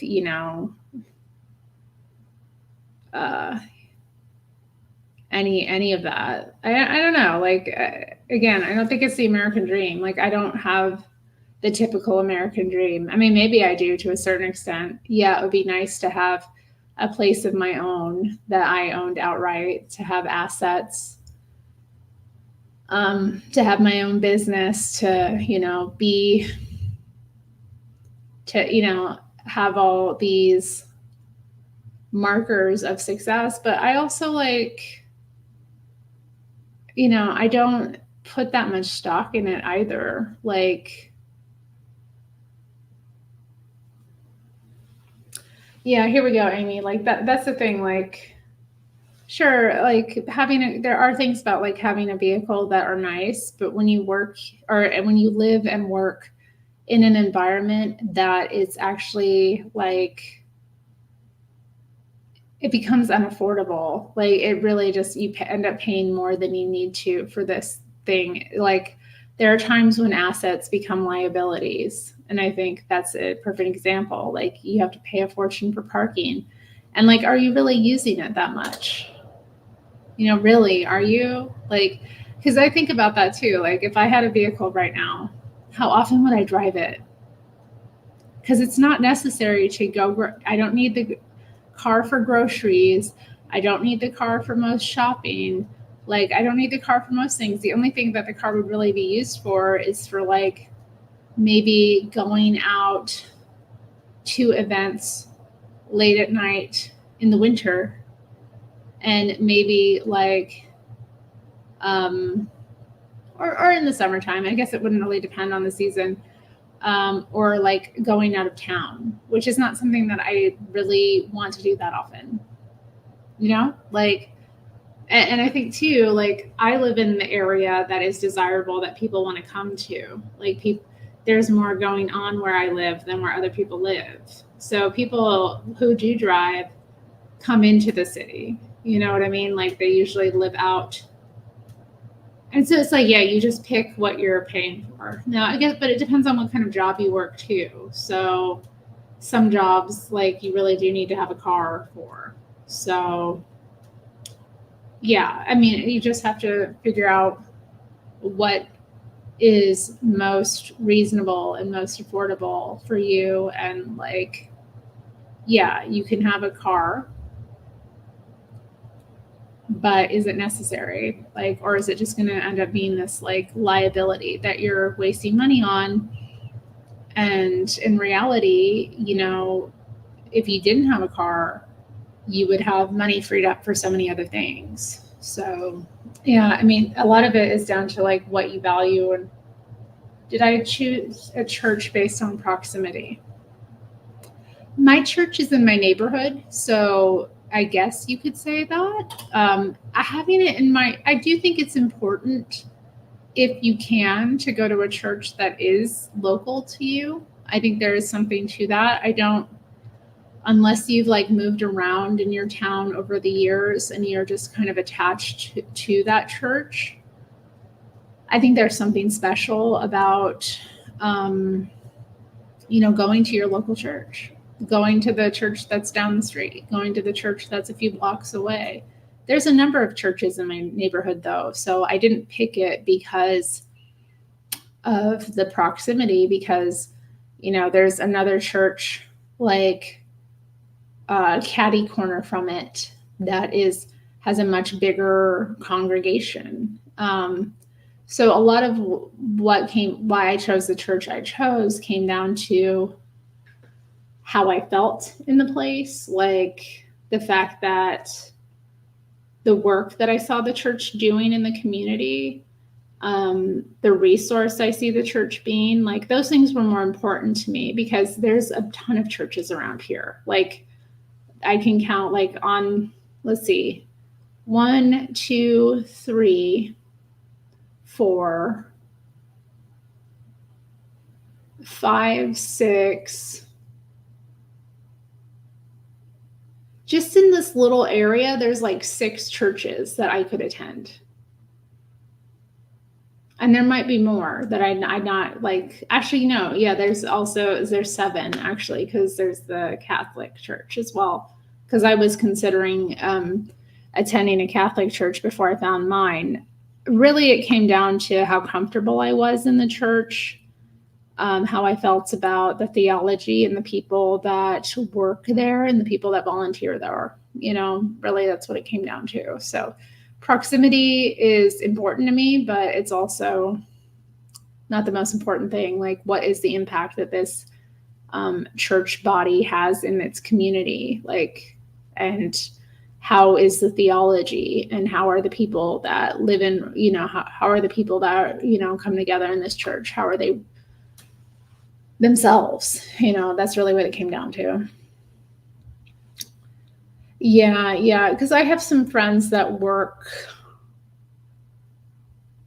in like the trades. So they need to have a vehicle because they often have to, get to work very early.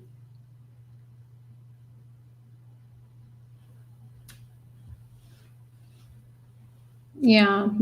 Okay. So you're working with a financial advisor. Okay. Well, that's good. I think it's worth the investment because like you don't have to work with them forever. Like once they kind of get you started and on your kick, like, you can figure it out on your own. But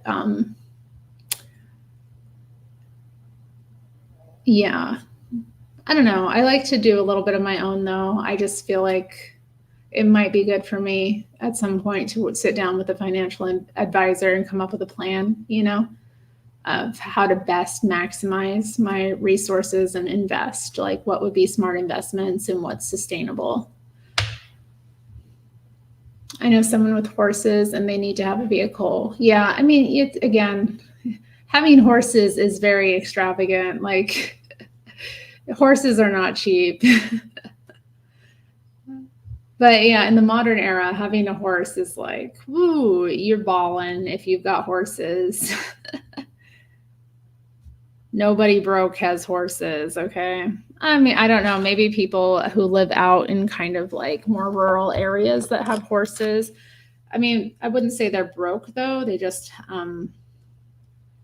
yeah, because if you have like land and you have, yeah, having like that kind of stuff isn't cheap regardless. But some of it is just like down to lifestyle as well. But the people around here who have horses are not, they're made, they've got it made. Okay, anyway, let's see. Back to the subreddit here.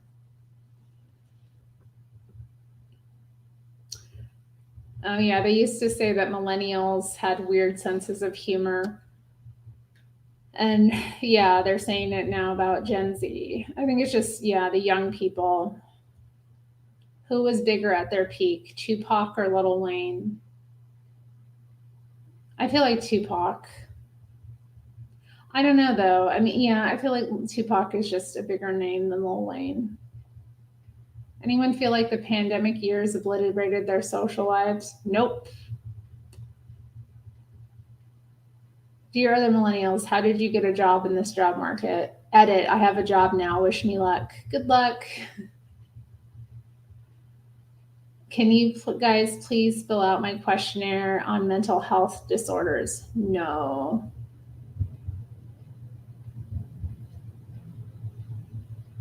Do you live in the town you grew up in? This is interesting.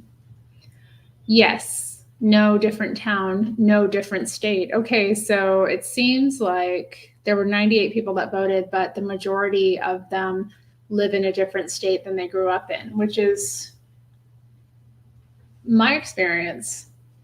I live in a different state than I grew up in. And I think that's kind of common with millennials. We do seem to have like a lot of us live in different places than we grew up in. And we're fine with that because I don't know. I'm glad. I wasn't cut out to live in Alaska. It just wasn't for me. Oh, I hate this woman. Let's watch it.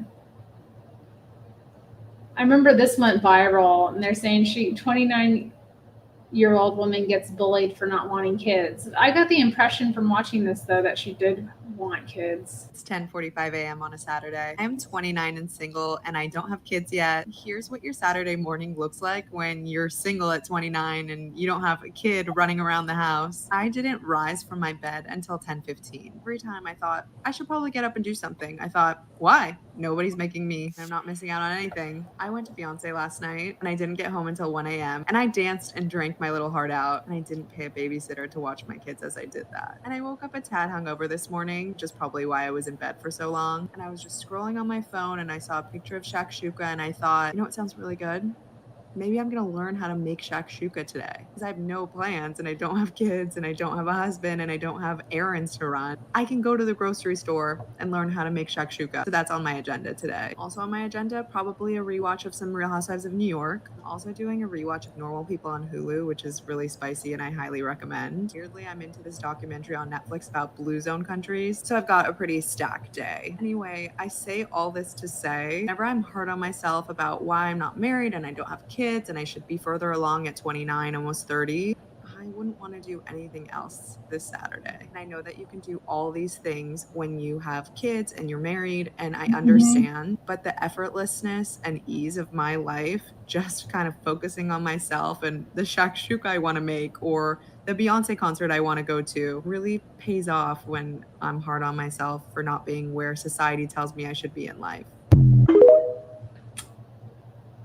I know we've seen this. Hi, I'm Julia, and I am 30 and single. Hi, I'm Julia, and that was me a month ago. A little over a month ago, I was online bullied by people like Matt Walsh, Candace Owens, people on TikTok and Twitter for describing what my day was like as a woman who is 30, doesn't have kids yet. I was talking about how I was watching reality TV, cooking shakshuka, and just staying in bed until 10 a.m. After rewatching that video and dyeing my hair, I realized that maybe I was bullied because of the color of my hair. It was really washing me out. I was getting comments like, you don't look 29, you look 49. And now having gone brunette, I realized that maybe these people were onto something. So I am here to thank Candace Owens and Matt Walsh for online bullying me. Because without them and without the trolls in the comments, I may not have dyed my hair. I may not have had this glow up of mine. And did I lose a couple of nights of sleep from being cyberbullied all the time? Sure, but looks like I gained 10 years of youth. So while I don't recommend getting online bullied and harassed, can cause a really good glow up. I will say her hair does look much better. I will say that because I was thinking that too. I was like, she looks kind of rough for 29. Not to be like rude or anything, but like, you look more like 39. I wouldn't say 49, but I was saying she looked a little bit more she looked rough. I mean, she was saying that she was hungover, so maybe that makes sense. But yeah, the hair does look better. However, yeah, people in the comment section kind of talking about this as well. Like, just to, yeah, go over my thoughts about her much. Yeah, sad video. Narcissist much. Yeah, I don't know. Like, to me, well, I didn't like her video as well. Like, I don't find it relatable as a single woman without kids. You know, I don't stay in bed real late, you know. Like, I don't like Beyonce very much. I do go to concerts and things sometimes, but like, I don't know. It was just weird, like the way she was talking about it. Like, oh, you know, I went to the Beyonce concert and I didn't have to pay for a babysitter. And yeah, like her talking about her day and that kind of thing. Like, I don't know, just, it's like really pointless content to me.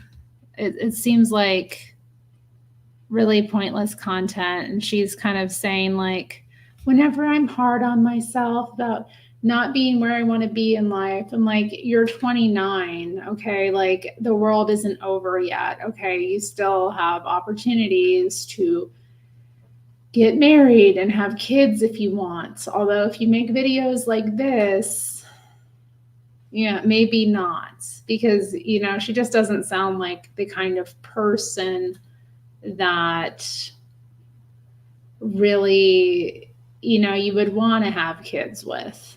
you know, because of her selfishness, I think is very thing. She's trying to appreciate what she has. I mean, I think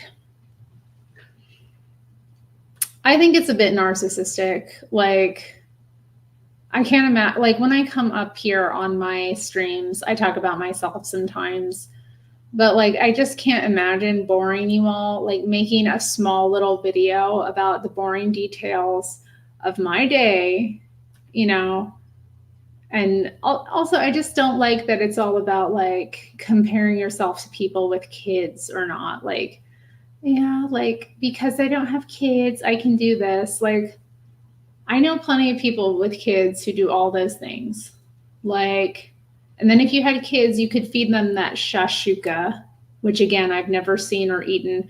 And how it's been described to me, I don't want, because I'm sensitive to tomatoes anyway. But like, to me, it's just kind of like you're humble bragging about, you know, how lazy and self-indulgent you get to be. And I don't know. I don't find her relatable. Hi, Amy. She likes my thoughts, ideas, and reflections. Gigi says she's not coping well. I think that's it too. It's like a cope. Like, if you really enjoyed your life that much, you wouldn't need to compare it to other people. You know, I enjoy my life to a great degree. Like, I have built for myself a very nice little world, you know, and it's lovely. And there's richness in my life too. Like, and the richness in my life isn't, you know, my self-indulgence and my laziness and drinking and partying. Like, you know, like, my life is full because I have other people in it. And not only that, I have other people in it. Like, I'm, you know, in my community doing things. And, you know, just because you're single doesn't mean your whole life has to revolve around these things. And, you know, I sometimes enjoy watching shows too, like not Real Housewives, but I just found it like silly. I just found it silly and like very much coping, and like also like a message to all the other sad singles out there. Like, every time I feel bad about being single, I just remind myself that I get to have all this fun. Like, I'm sure you'd have a lot more fun playing with a kid, though. I live in an opposite place to where I grew up. I do think migration of millennials can have a big impact on whether they feel part of society in the same way or not, or if they are struggling. Yeah, I think it was hard for me, definitely in my early 20s, being apart from my family. And then my late 20s, I actually went to live in Arizona so I could be near my father and my grandfather, which was nice for a while, but I can't live in Arizona. It's terrible. Yeah, I know. That's the thing. Like, people said I remember Candace Owens saying she's clearly a narcissist. And I was like, okay, because Candace like really tore into her. I think Candace, though, she's a mother, so she probably felt kind of insulted by the woman a bit. Like, I don't have kids, so I don't really feel insulted when people are like, me, being single is so much better than having kids. Like, I think, you know, it's stupid. Again, I think it's stupid to compare your life. Just try to live your best life that you can with what's in front of you, you know? Try to enjoy the richness that your life offers you, and why make it about other people, you know? And then, but yeah, she does this follow-up video where she's like, I look so much better now, you guys. Thanks. Thanks for bullying me. I decided to dye my hair. And I will say her hair does look better. Parents have kidless fun. I know. When I went to see Suede, I ended up like in the big queue. The queue was great. Like, it was down the street. And it didn't go around the building. It went across the street. So like, as I came up, like, anyway, I ended up behind these two people They were both like, they were this very cute couple. They were a little bit older than me, both of them. Like, you could tell that they were kind of into Suede, or at least I don't think she was really a Suede fan. Her husband was, though. And he sounded like he was Eastern European or maybe Russian. He had an accent that was like Slavic, kind of hard to place. And she was from South America. And they were this cute couple. And they were telling me about how they hired a babysitter and how the babysitter was only going to be available till midnight. So they might have to cut out early. So I enjoyed like talking to them, and they had like a newborn. I guess she was not a newborn, but she was less than a year old. So that was, I don't know, it was sweet kind of looking at that, but they still made plans to come out and see Suede. I mean, you don't have to stop living your life just because you have kids. Your priorities change, but then, I feel like you get to savor things like going out more. But they were sweet. I hope they're doing well. They were a very cute couple. I liked them. She does have shallow interest accepting the shashuka. I have never had shashuka, and I don't want it. I know, she really vocal fry. I wonder if I ever do that sometimes. People sometimes come on here and be like, she's a narcissist. Look at her. And I'm like, I have narcissistic traits, but I'm not a narcissist. For real. If you think I'm one, then you aren't. You don't know a narcissist. Yeah, I agree. Oh, I agree with that. That's a good point. Yeah, I agree.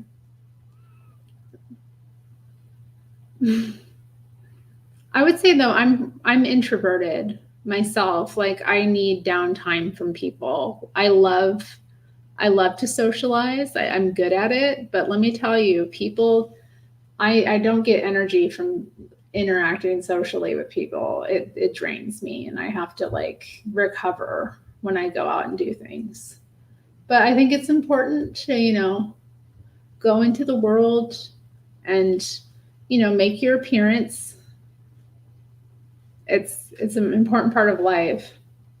But yeah, anyone can go to a concert if they can afford to. I could not afford that Beyonce concert, but I'm not a Beyonce fan, really. I don't know. I don't get it. She doesn't make the kind of music I like. I find a lot of her songs very repetitive, and I hate how people worship her. I guess that's the other thing too. It's hard to even get into her because people just worship her so much. They just idolize her. They put her on this pedestal, and I'm like, she's just a woman, and it's just pop music at the end of the day. I don't understand oh, it's Beyonce. Beyonce is beyond reproach. It's Beyonce's internet. She's not that great, okay? There's been better pop stars. I don't get it. I just don't get it. There are living singers and performers that are way more interesting and better than her. I don't get the Beyonce obsession.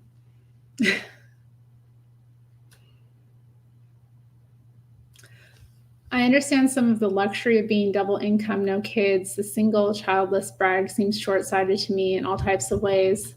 There's a lot of vulnerability into the future. I think yeah.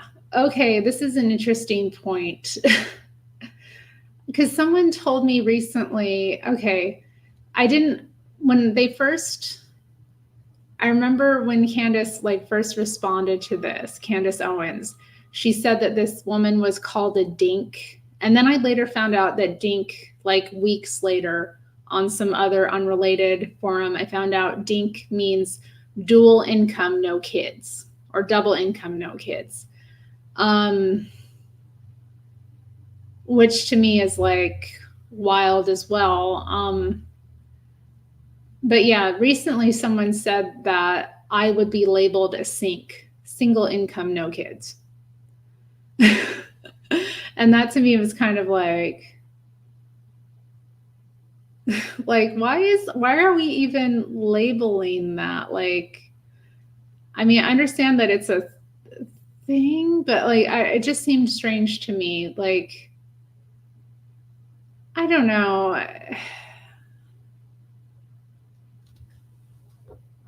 It seems strange to me.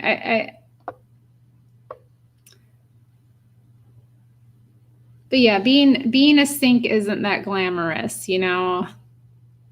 But then at the same time, there's something about it that's kind of good. Like, I feel there's a sense of like pride,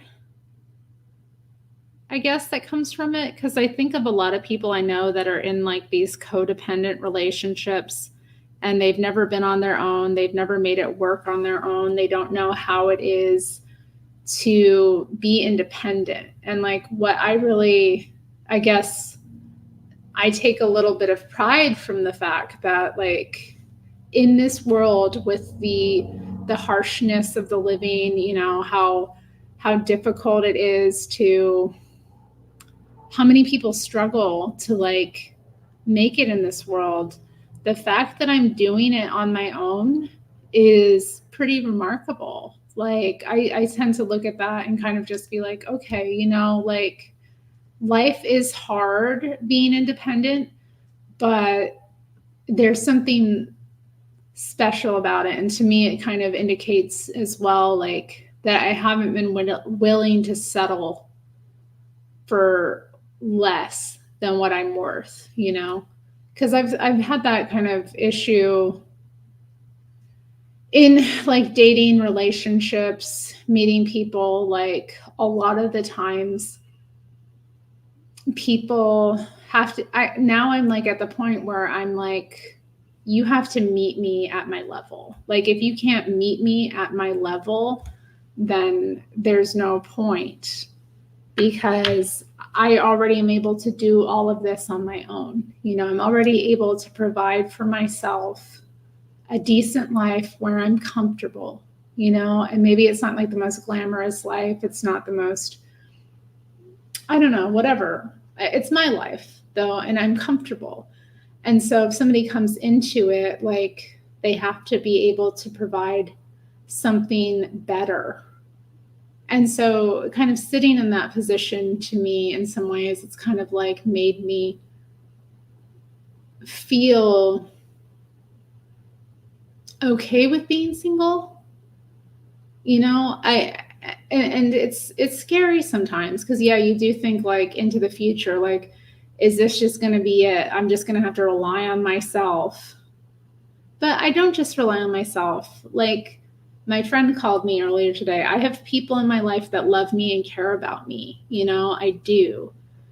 But, you know, ultimately, like, I just can't be in a bad relationship. You know what I mean? Like, to me, it's like I've become kind of like, I definitely have dealt, you know, I've had bad relationships in the past, but like, I just look around and I look at people and kind of what they settle for, and I'm like, you know, it can't be me. It can't be me. I'm not gonna do that. I'm not gonna like settle for something that isn't, you know, better than what I have.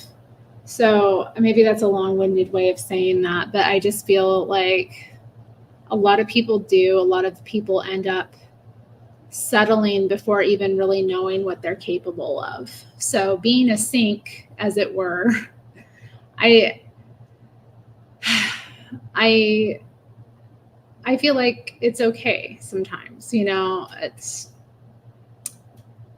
I don't need to cope about it. I just need, again, anytime I feel like something's missing, I just remember, like, I don't need to compare myself to other people. I've always been independent of spirit. And if I ever do settle down with someone, they're going to have to respect and accept my independence to a certain degree. And they're also going to have to provide something more than just like basicness. Like, you know, having the conversation, I had a conversation recently about like, provision and that kind of thing, and that I expect that in a relationship. I'm like, you know, if you want to take me out of my world that I've created for myself, you're going to have to like be providing for that, because, you know, I'm content here. Like, I'm happy here. I can do my art here. I you know, everything here is set up for me. Everything here is set up for me. So like, if somebody wants to pluck me into their world, like, they have to make it right for me. And I think too, that's a lot of, I don't know, it's just, it's so interesting, especially since I've like started dating men again, like, or kind of looking at that. I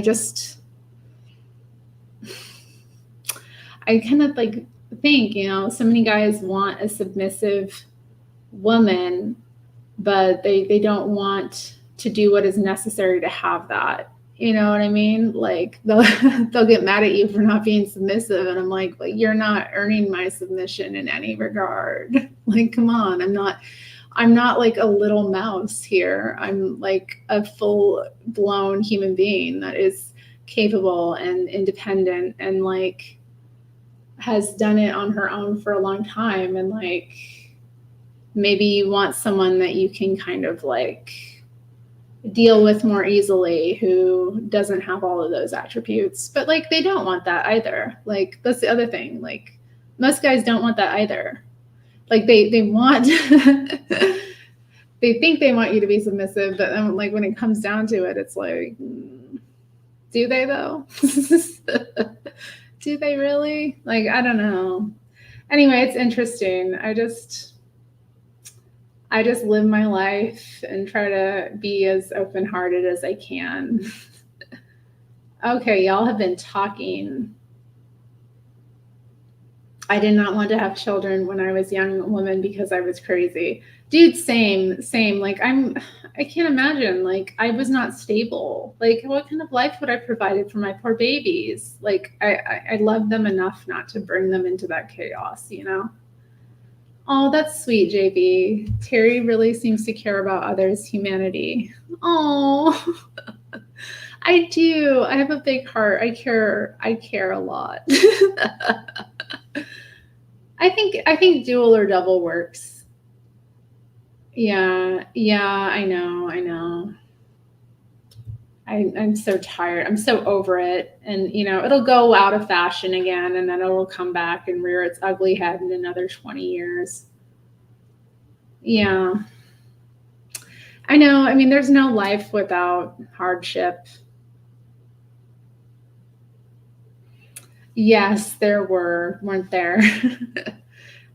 Women have always been at the forefront, though, of like social movements and like revolutions.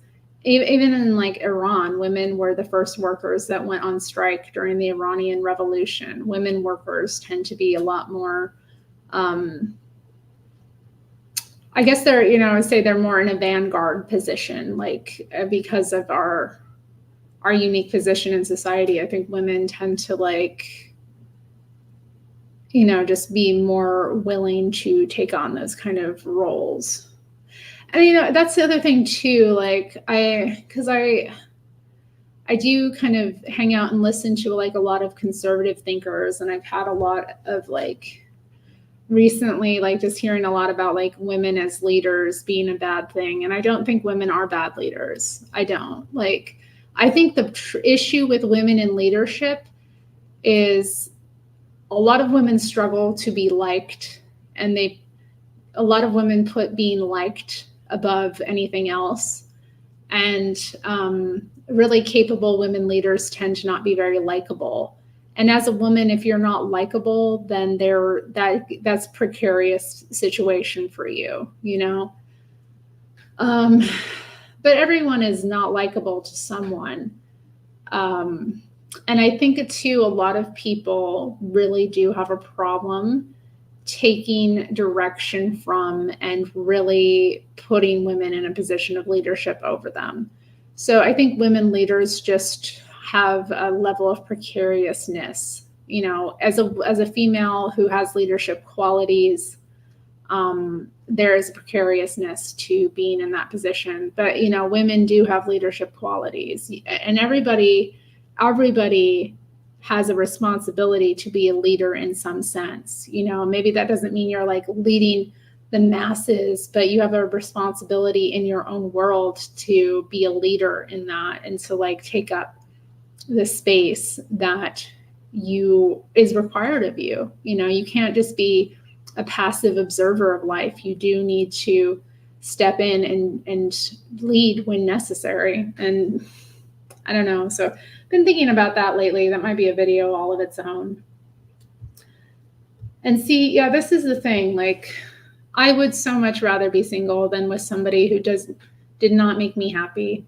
You know what I mean? Like, at this point in my life, it's like, if someone makes me unhappy, and I've been in those positions, you know, when I was younger, like in relationships, and this person just like gave nothing and like took everything. And like, I don't ever want to be in a position like that. You know, I never want to be in a position where I look at someone and I feel like you don't add anything to my life. You just take, you know, and even if it's like just that you take my freedom, because that's what happens in relationships, you know, your freedom is taken by this person to a certain degree. And then like, what are they giving you in return?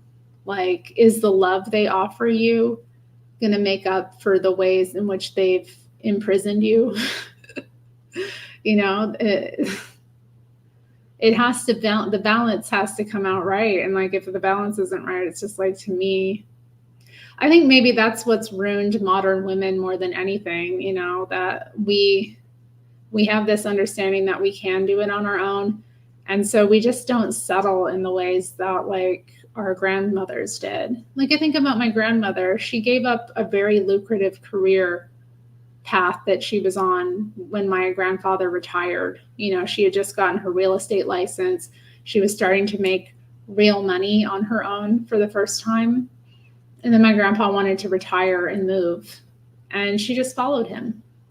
And I'm not saying that it's wrong or right what she chose, because like, I think there's something sweet about the fact that she followed her husband, but it's like, you know, why couldn't he wait for her to make some more money? Like, why couldn't he wait for her to like develop in her own career? Like, he had happened to land this like really good paying job.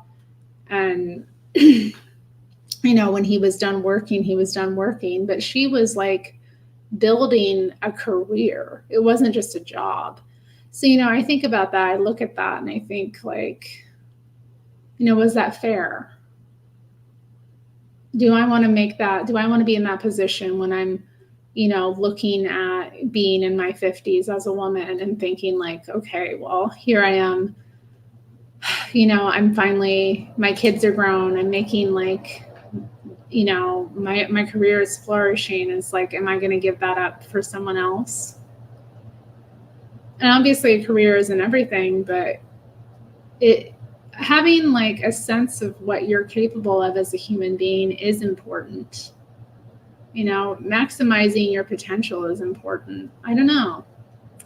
I just think sometimes I look at like the women in my family on both sides and I think about their lives and I'm like, I'm really grateful to be living in the modern era, even with its challenges, because like my great grandmother, I still think about this, had 12 kids. I cannot imagine what that must have been like, being pregnant all the time, like for so many years. It had to be hell. Like, so many people living on top of one another. Like, ugh. Gigi says I'm a keeper. That's sweet. Aw. Seriously though, you can't, either you can have no, I mean, you can't have both. You cannot have both. All right. And if you're going to have me, you're not going to have either. Because I'm going to be a dominant, like, princess. Oh, that's nice of you. Yeah, okay. I think women can be bloodthirsty too in leading roles. Madeleine Albright, Hillary Clinton, and Nikki Haley come to mind. Oh, yeah, well, we get on those women. Yeah, I can't even with that. Like, again, exactly. I think sometimes women are overboard. Like when they get into those positions, like they feel like they have to be even more. And you know what? Actually, that reminds me of something I read by C.S. Lewis, where he was talking about, I think it was in Mere Christianity. I'm not sure. But he talked about like how vicious women can be, like, and how sometimes men actually are better at conflict resolution. And then he said, if you want an example, like, just look at your local, like, situation. If who do you think is going to be better at conflict resolution? A woman who's like upset about some neighborhood issue that's come up, or like her husband? And I thought about it too. I'm like, yeah, women they can be like, women can be vicious. And, having lived the kind of life I've lived and dealing and meeting like a lot of female leaders in my life, like women who are in female leadership positions or that kind of thing, who are looked up to as leaders. It's difficult, it's difficult for them often to wield leadership in a way. Like sometimes they have to be ruthless. And again, like not being liked as a woman is very difficult. Of course, I wouldn't compare any of those women to like the Madeleine Albrights and Hillary Clintons of the world. I don't know much about Nikki Haley other than she seems like kind of an idiot. And she's very pro-war too, it seems. Like she seems like she's very much in the pocket of the military industrial establishment. But I don't know. I don't know why any of these Republicans, like why any of these people are even running right now. I did see like 2 videos with Vivek Ramaswamy this morning. They just started playing automatically when I like left him. Like I stopped watching a video, they just automatically started going. But I don't know why any of these people are running anyway, because like obviously Trump is going to get the Republican ticket, even though they're trying to stop him in different states. Like, I don't know what the point is. Like, he's so massively ahead in the polls, even with not like participating in the debates, any of that. Like, it's just so clear to me he's going to get the Republican nomination. So these people just seem kind of to be wasting their time, I guess, is what I'm saying. Like, I don't know. But maybe they're hoping to be his vice president, because, I don't know who his running mate is going to be. So maybe it'll be Vivek, probably most likely, if it's any of these people anyway.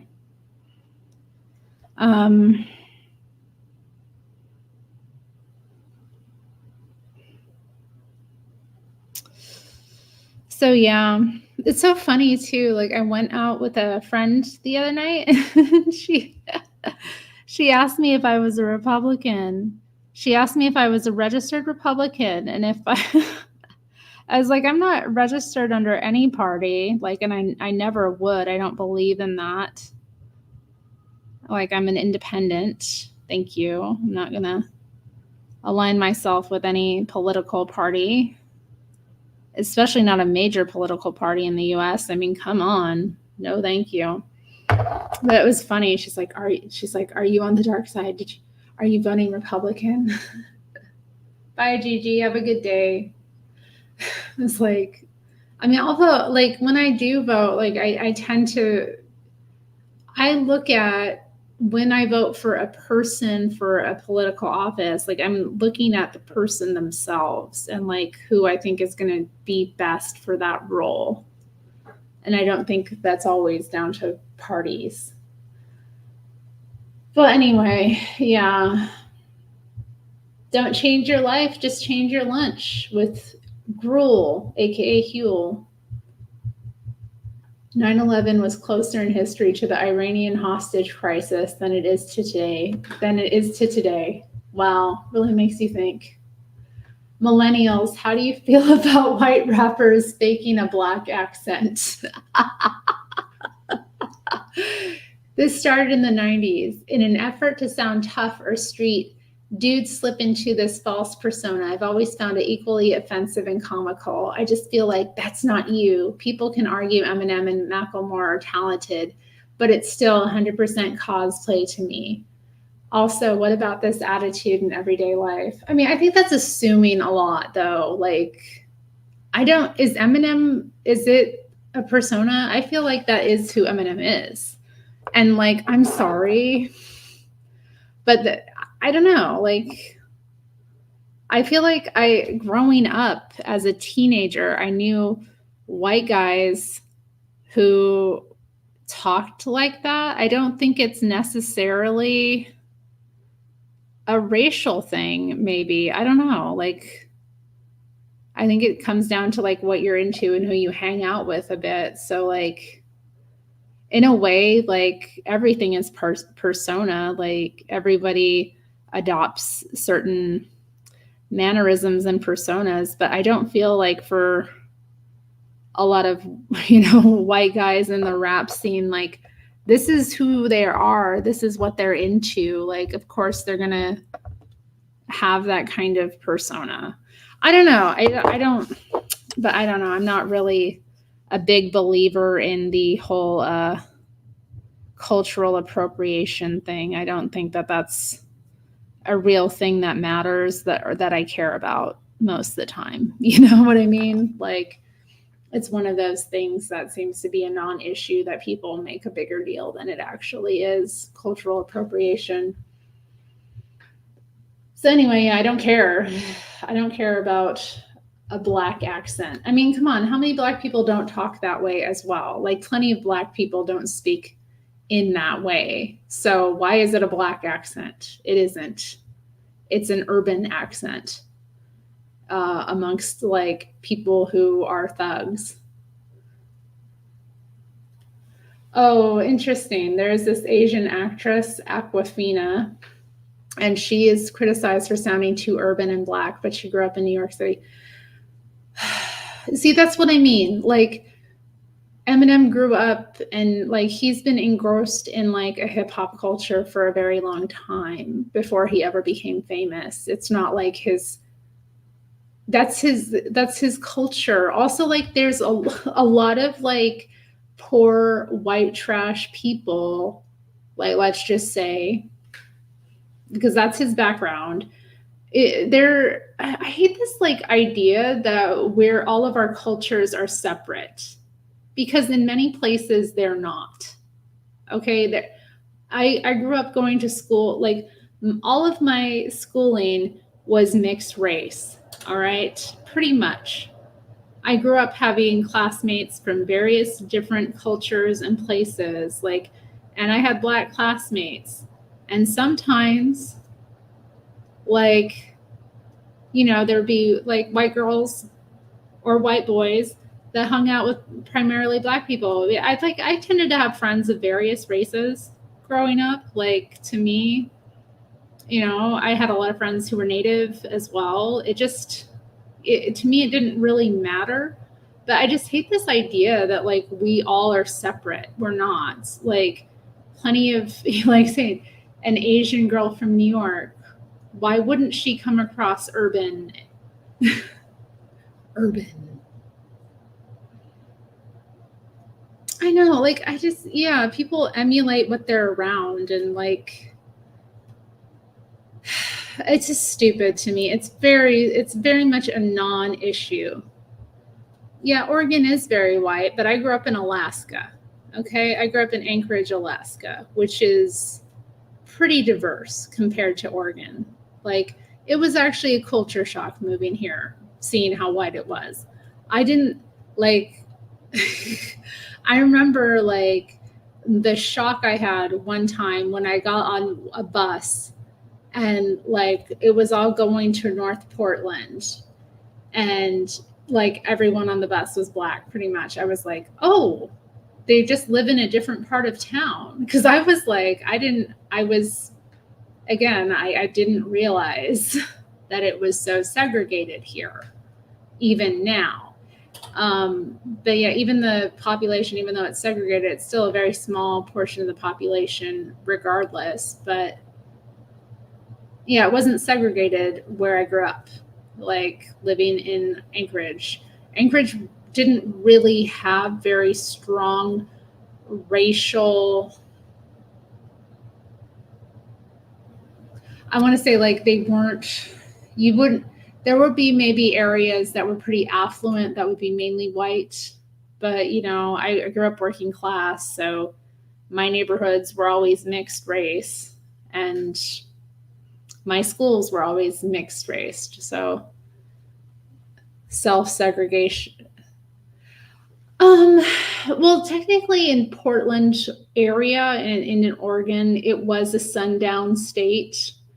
And there were pretty strict laws and rules around like black people coming into, like black people were expected to, they weren't allowed to come into like Portland after dark.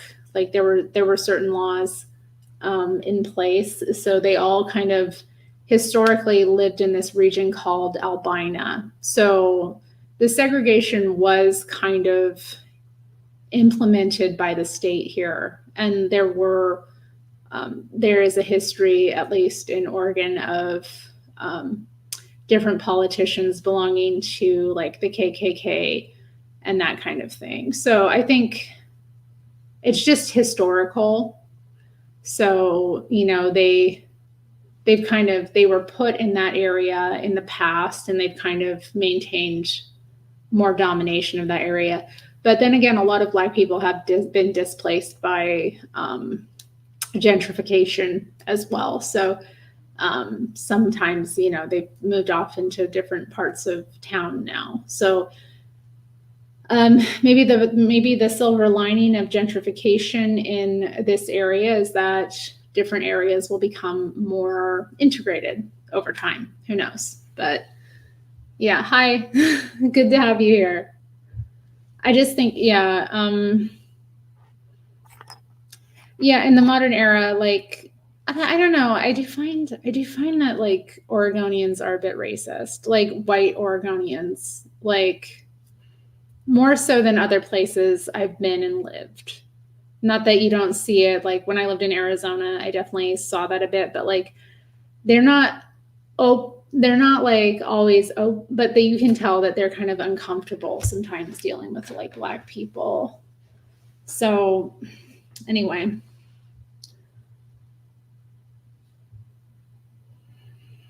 yeah, I mean, yeah, there's a history there of, you know, keeping things segregated. I was surprised here because again, growing up in Alaska, the history there isn't as extreme, and obviously it's a lot more modern everything. So a great deal of the population has moved there since the 70s when, you know, the culture had changed anyway. So like I said, I grew up in neighborhoods that were mixed, you know, different races. And I went to school with people of different races. So to me, it's kind of strange when I see people get very like, you know, like, again, just to go back to this comment about this Asian actress, she's too urban. She sounds like she's trying to sound black. Like I remember like saying something once, like, and somebody was like, "Are you trying to sound black?" And I was like, okay, like, That hadn't even crossed my mind, but okay, like race obsessed much, virtue signaling much. It's just strange to me. Like it's just this assumption that people like because of your race are all going to sound the same, like as if there's a white way of being, like as if white people don't live in urban areas or engage with hip hop culture from an early age. Like the number one consumers of hip hop are white people. Like come on, like stupid. That was a stupid post. Okay. The Space Jam website is still alive. Oh wow, that's love Space Jam. Oh, here we go. Millennials are selfish and entitled, said the generation that could get a full-time job with benefits right out of high school and afford a house at 21, but destroyed that possibility for future generations by electing economic illiterates like Ronald Reagan. Wow.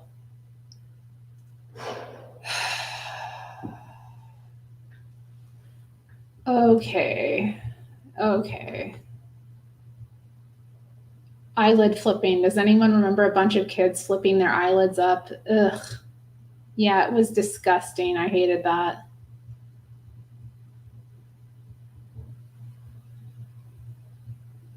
Having boomer parents and the exhaustion.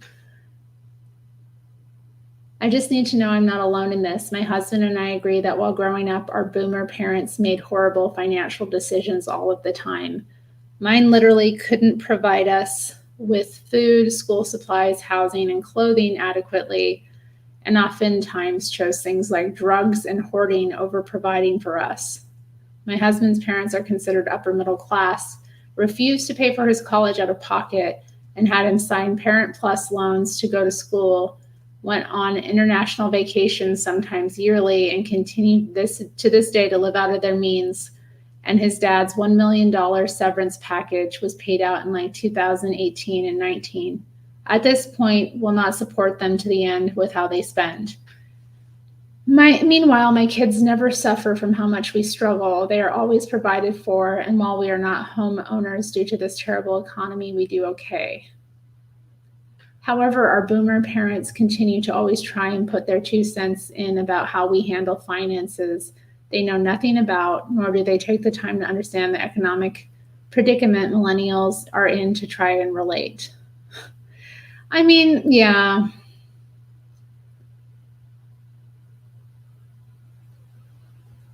I don't know. You can't expect somebody who had a completely. I have the best advice for women in business. Get your fucking ass up and work. It seems like nobody wants to work these days. That's so true. You have to surround yourself with people that want to work. Have a good work environment where everyone loves what they do because you have one life. No toxic work environments, and show up and do the work. Thanks, Kim. You know you're a geriatric millennial when you go to see the new Napoleon movie starring Joaquin Phoenix, and all you can picture in your mind is this Napoleon. That is my favorite Napoleon. He was a good Napoleon. Middle-aged people today use more of the current slang than their parents did at middle age. That's true. I'm 38, and my mom definitely didn't use as much current slang then as I do now. People my mom's age tended to roll their eyes at it, and if something did cross over, it was never right away. I feel like it's probably from social media, just the fact that we communicate and engage with so many people in so many different ways. What do you think? I mean, I don't use a lot of the Zoomer slang. I feel like I use millennial slang. Like, I'll say things like basic. But the Zoomer slang that I've learned, I mean, like, it's not something that I would say generally. I don't know. I don't think I keep up with the slang too much. Maybe I do. Yeah, okay, if she's from Queens, then that is ridiculous. Okay, Queens is very... Okay, like I can't. Like don't mess with a New Yorker. Like they're all tough as hell. If they're from New York, just don't mess with them, period. Don't say anything about them because they will cut you and you will bleed out. Like why can't I'm sorry, but some of the most gangster girls I knew growing up were Asians. Those girls are tough. Like you don't mess with the Asians. Like I'm sorry that those girls, like let's talk about that. Let's talk about the reality about how cutthroat a lot of the Asian girls are. Okay, like this chat is getting problematic, more and more problematic by the minute. But like, come on, like there's this idea that like Asians are never like they could never be gangster, right? Like, come on. Whatever. Like, look at any prison population, okay? You're going to find people. Anyway, I don't know. What I'm trying to get at is just like, it's silly. It's silly. It's very silly. You don't really know how somebody grew up, who they grew up around.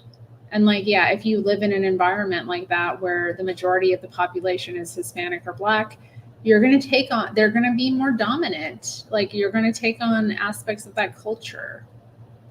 And New York, if you're from New York, you're going to have edge, period. White people from New York have edge. You got like, come on. It's silly. Like even it's an edgy place. The people have edge. The people come across a little bit like they come across a bit, I don't know, like tough. It's a tough place. You got to be tough to live there. I don't know. Like if you grew up there, you're tough. Anyway, it's silly to me. Okay. Oh, this is interesting. Childhood series by generations. What are your top 5? I'm going to view the full post. Okay, so Gen X. I Love Lucy, Happy Days, The Brady Bunch, Good Times, Mork and Mindy, All in the Family, Charlie in Charge, Silver Spoons, The Family Ties, Perfect Strangers, Gen X Millennials. Okay, Full House, Family Matters, not Family Matter. Home Improvement, Saved by the Bell. I didn't really like that. The Adventures of Pete and Pete, didn't like that. Boy Meets World, yeah. Power Rangers, yeah, for like a year when it first came out. Two of a Kind, The Jersey, So Weird, The Famous Jet Jackson. Why do I not know about these shows? Kenan and Kel, I liked Kenan and Kel. Younger Millennials, Malcolm in the Middle, Even Stevens, Lizzie McGuire. I think I watched that a little bit. That's So Raven.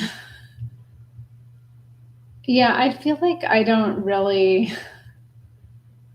Millennials and Gen Z both watched Hannah Montana. And Gen Z, I have not watched any of those programs at all. Okay. Well, somewhat interesting. I watched a ton of I Love Lucy.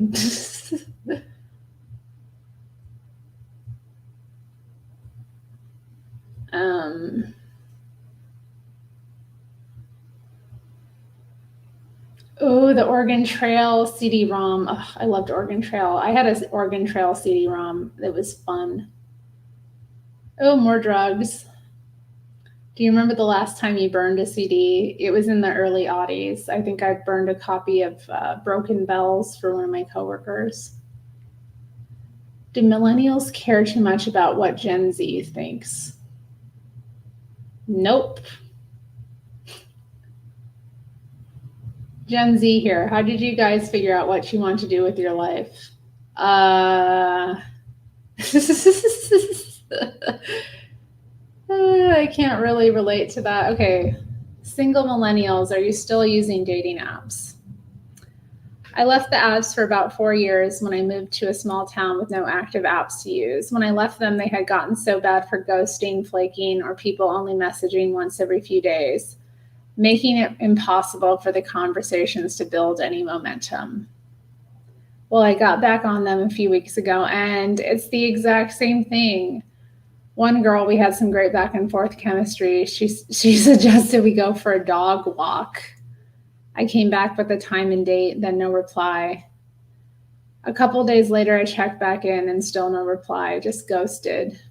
Another girl only sends one message a day. It's at the same time like clockwork, 2 p.m.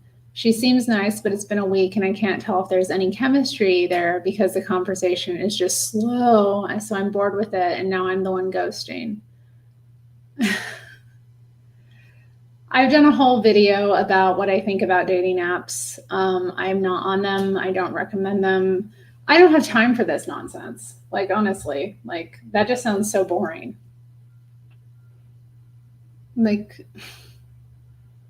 I can't imagine, like, what is the purpose of that? Like, what? Like, I don't know. It's like, you like me, you like my profile, ask me out on a date. Like, or, I don't want to sit there messaging with you. Like, that sounds so silly. It's, if you like my profile, right, why do I need to talk to you? Let's go on a date. Like, it seems to me like that's the thing with dating apps. A whole lot of dating isn't getting done. Like, if you're not even dating.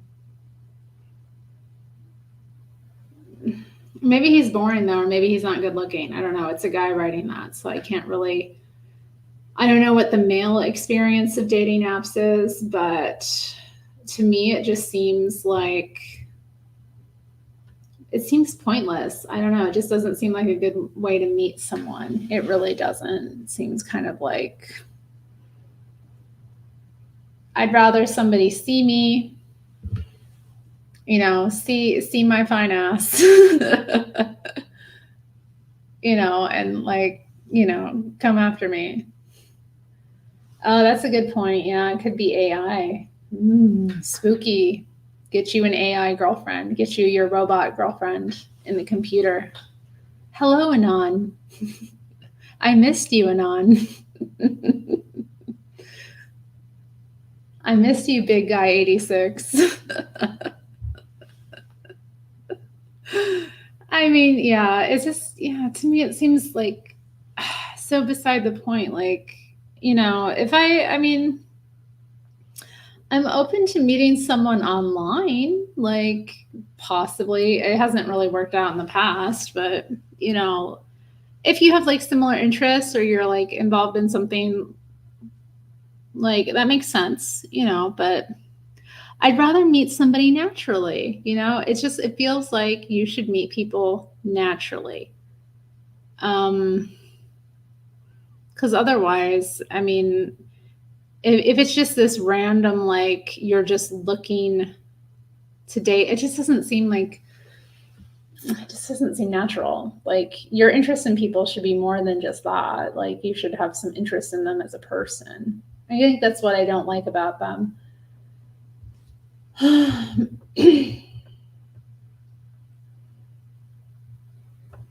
This looks horrible. I'm not even reading that. Oh, more medications and online therapy. No, I do not like anime or manga. I'm not turning to it for entertainment. I mean, I don't want to say I don't want to completely discount anime or manga, but it's not my thing. Does the world seem doomed or scarier than ever, or am I just paying attention to the news for the first time? Yeah, you should probably stop doing that. Canada invests $444 million with company that says millennials don't want a home. That's frustrating. I think that like millennials do want homes. You know what I mean? Like, I think that a lot of millennials want homes. And I know some millennials that do have homes.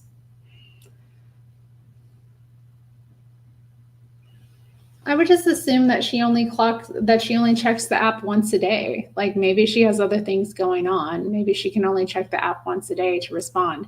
Maybe you should just ask her on a date if it's like that. Like, what do you? I don't like when men do that either. Like, you know, like they show interest in you, and then they're just like they want to chat with you. Like, why don't you ask me on a date? Let's go do something in person. Let's, you know what I mean? Like, I don't like sitting around chatting with men about BS. It's stupid. I heard that Tinder has some premium feature that's $500 a month or something. Ooh. Well. So that the older men can find the younger women.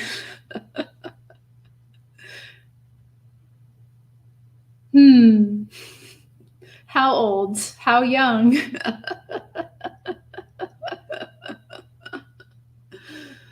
Can I get in on that? I mean, I can't imagine, as a woman, I can't imagine paying like that kind of money. Like,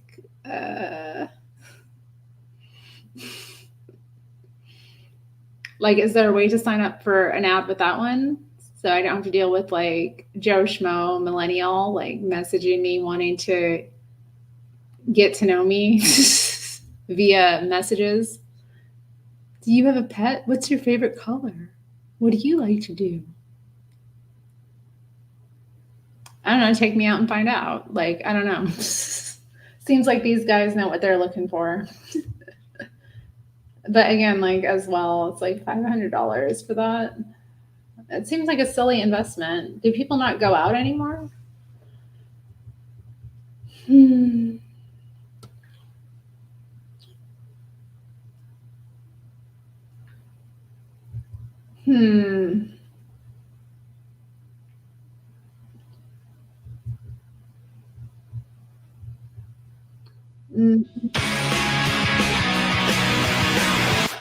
I don't like that it's just automatically playing these. I think I accidentally did that with the Shashuka girl.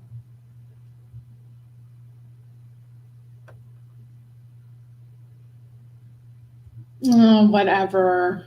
Millennials living through Y2K, which was nothing, 9/11, a plague, 2 economic recessions, and a possible World War III before they hit 40. Ooh. Should you buy a house or keep renting? I mean, that really depends on you.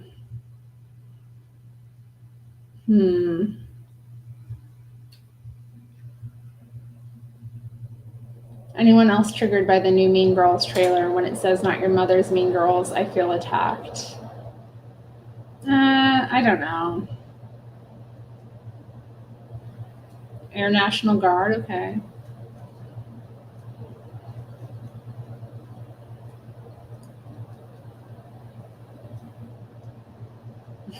Food keeps getting more expensive and we're millennials. Our answer could be beans. Have you ever considered eating beans? I can't eat beans anymore. I'm an elder millennial. I can't eat beans. I can't digest beans anymore. What are they thinking? Who can eat beans anymore? I don't have the stomach I had in my teens. I can't eat beans.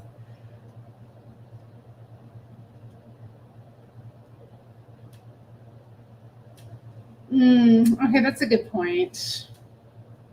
It proves a man is wealthy, thus the woman is more willing to go on the date, but it crosses some ethical boundaries that the app is so exploitative of all involved. Okay, I can see that. Yeah, I don't know. I mean, there's other services like that out there. Like there's other websites and apps where men have to pay, or there's premiums, clubs, things like that where, you can filter for that kind of thing. I don't know. To me, again, and there's a lot of talk about that, but for me and what I've noticed with most of my peers is that most of them don't really care that much about a man's wealth, not to the extent that maybe, is lauded in the media or in like certain conversations. I've noticed like a lot of my peers seem to just want a partner that they can go 50-50 with. So a lot of them like would be put off by the sort of relationship where, you know, they're being provided for by an older man, like in just from what I've witnessed. Like, cause when I've talked about it and like, you know, how I have a preference for an older man who's established, like for me, it's just about maturity and like, also I think feeling like a woman as well is part of it. All of the women in my family are married to men that provide for them. And I really have noticed that those relationships tend to be better overall, like than doing it some other way. But I feel like a lot of women in my generation like don't trust men enough to let them provide for them. I think, you know, it's just for me, I don't know, like I also think sometimes a lot of women have a really ridiculous expectation for how much a man needs to earn to do that. And I don't think like, because I hear a lot of women talking about like, I want a millionaire, I want a billionaire. And I'm like, you aren't really capable of being a millionaire or a billionaire's wife. Like you might want to look for a nice, normal guy.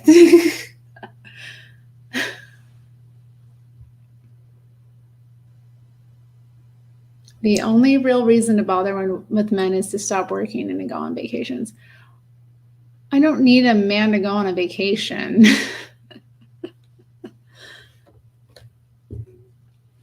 I don't know. No, I don't think so. I don't think that's true. I think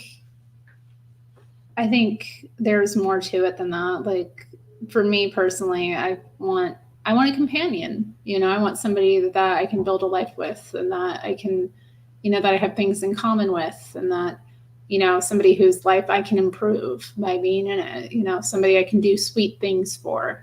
I mean, that's really, to me, it's like, I get kind of sad because I'm like, you know, I want to do little sweet things for someone and I can do them for my friends, but you know, it's different when it's someone that's like special to you. You know, I want to do little sweet things, you know, I want to pack little meals for someone, you know, it's little things like, you know, I want to help someone with their things, you know, their life. I want to be like that. That's what I'm looking for. You know, I want somebody whose life I can improve by being in it, you know, somebody who, you know, I can cheer up when they're down and like somebody who I can do things with, that somebody whose company I enjoy, you know, somebody who I get along with that I can, you know, banter with and somebody that I can talk to about life and all of that. I don't know. I don't like that. Like that mentality is just silly. And, you know, from my last video, you know, there's no life without work. You know, I think there is no life where you're not going to be engaged in some kind of labor. And it just depends, what is the labor? Is it that it's like less grueling? Because I don't know, like I don't think if I got married that I would stop working either. Like, or if I stopped working a job, like then maybe I'd do something else, like to earn money. I think it's wise to be doing something productive like that. So I don't know. I feel like it's just not, I'm not so cynical. I don't know. I'm still like stupidly romantic and open-hearted. It's so weird. Like I hear people and I'm like, I like still am stupidly like believing like or naively believing that it's out there, you know, like that you can find somebody that you like and that's a companion and that you can make a life with. I don't think that's I'd rather think that way anyway. Like I don't know. I think that's what's missing. I feel like I would like to have someone that, you know, is special to me, that I could be sweet to. Somebody who gets that part of me, you know, And also gets like the heinous bitch part of me and like, you know, somebody that I can have fun with. It's, you know, but anyway, it's whatever. Like, again, these kind of conversations, it's just,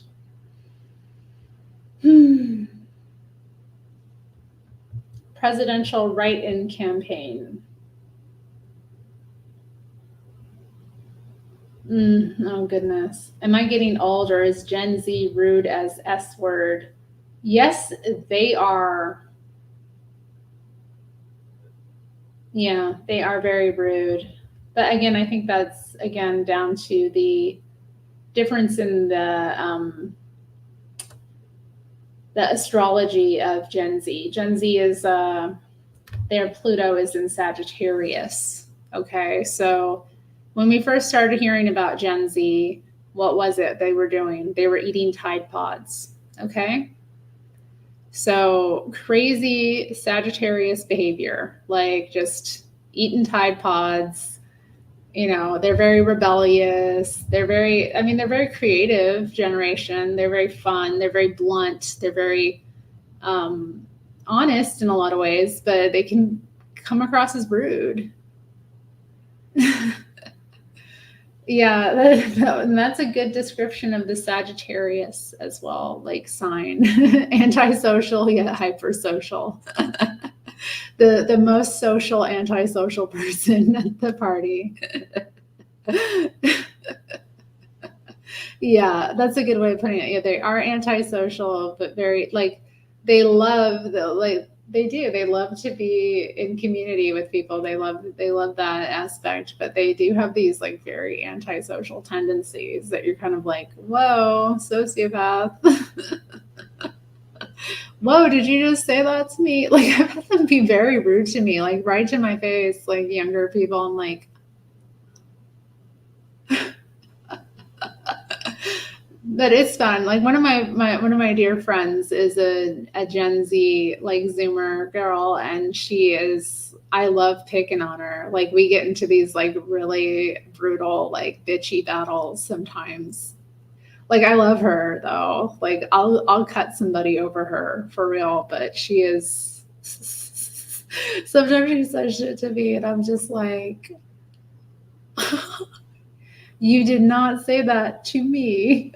I will kill you. Like, I don't know. They're very, very blunt. Okay, anyway. Men are family caregivers too, and we need help. Okay, so this is a cross post. Yes, family caregivers need to be paid. I agree. They do. Do y'all feel weird knowing that people born in the 2000s are becoming adults? Yes.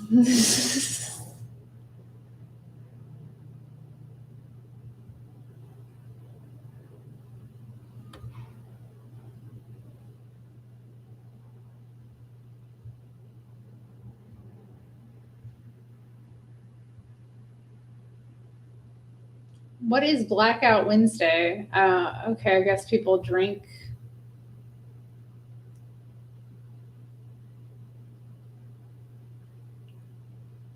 Is every specialty doctor booking months out everywhere in the US? Yeah, it does seem to be that does seem to be the case.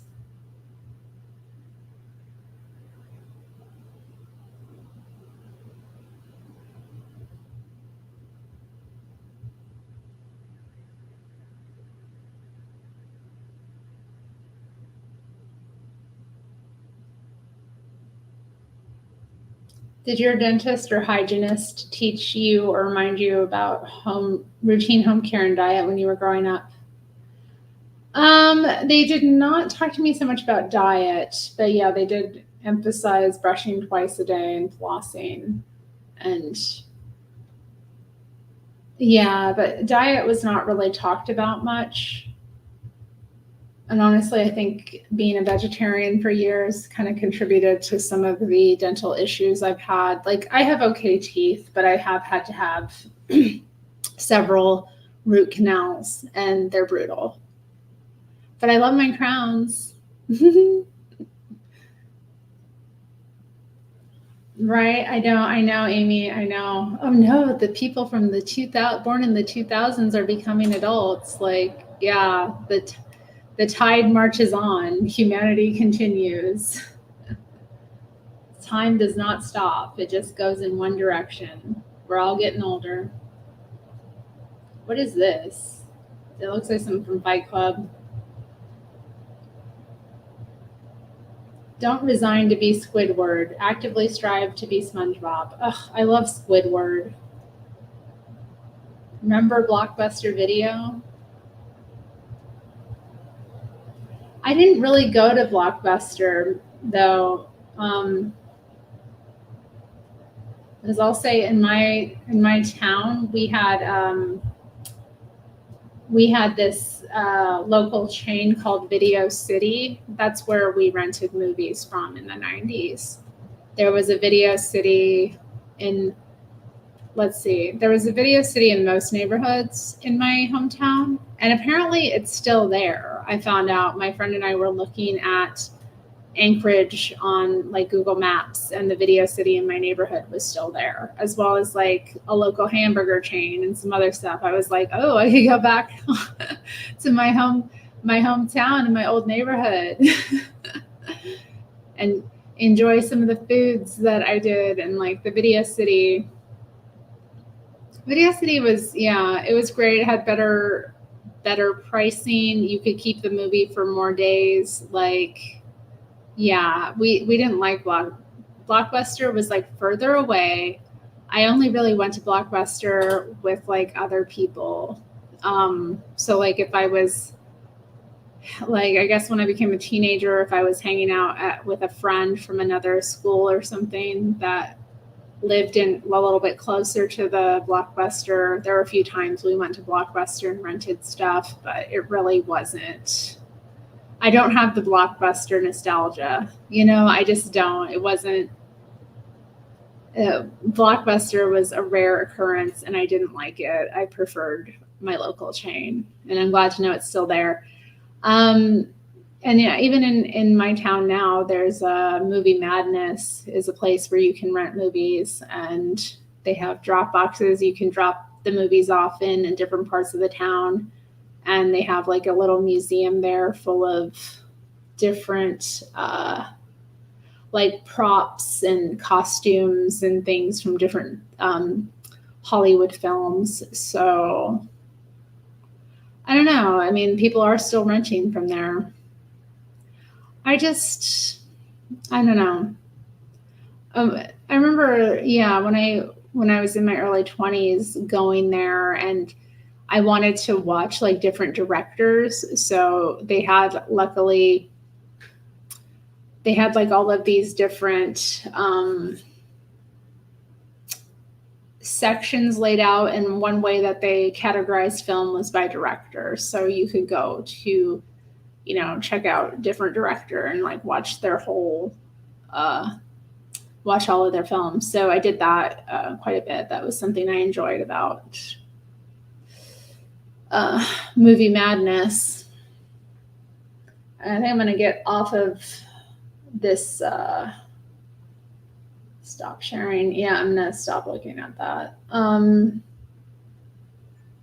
Kira has an interesting question. What do you think is influencing so many millennials to be into polyamory? And can you what is ENM? I don't know what ENM means. ENM. Ethical non-monogamy, is that what that means? Sorry, I needed a moment. There is no ethical non-monogamy. That's not ethical. Okay, good. Okay. Stupidity, selfishness, settling, inability to provide for themselves, inability to afford their rent, priorities being out of, I'd say the priorities being out of alignment. So a lot of people start dating before they like actually have themselves set up, and they see, having a partner as a way of paying their rent instead of like being a relationship. So a lot of people shack up with someone just for the financial benefits. They're not actually really interested in living with someone and building a life with someone. And so because that is the case, they're, going to be more open to things like ethical, quote unquote, ethical non-monogamy or polyamory, because they're not really into their partner anyway. And they're always going to be looking for something better because they're not with them for the right reasons. So I think that has a lot to do with it, from what I've seen. I think as well, a lot of people have, for millennials, like I said, a lot of them were raised by boomers. So that generation is known for high divorce rates. So a lot of millennials grew up in broken homes. They never saw how, a marriage is supposed to look. They've never seen like how a good relationship is supposed to look. They never had that modeled for them. So as they go out into the world, because of that, they're more open to maybe different ways of doing things. I also think like this is just another way that the devil is working in our culture to undermine the population and to tear people apart. I have to say, I've known a number of people who have embraced this stuff, and it always ends in disaster. And I tell them straight up, like, I don't recommend this every time. Like, they'll mention it to me. I'm like, why do you want to do that? And I think if in our heart of hearts, when we like actually search ourselves, if we're honest with ourselves, very few people really want that.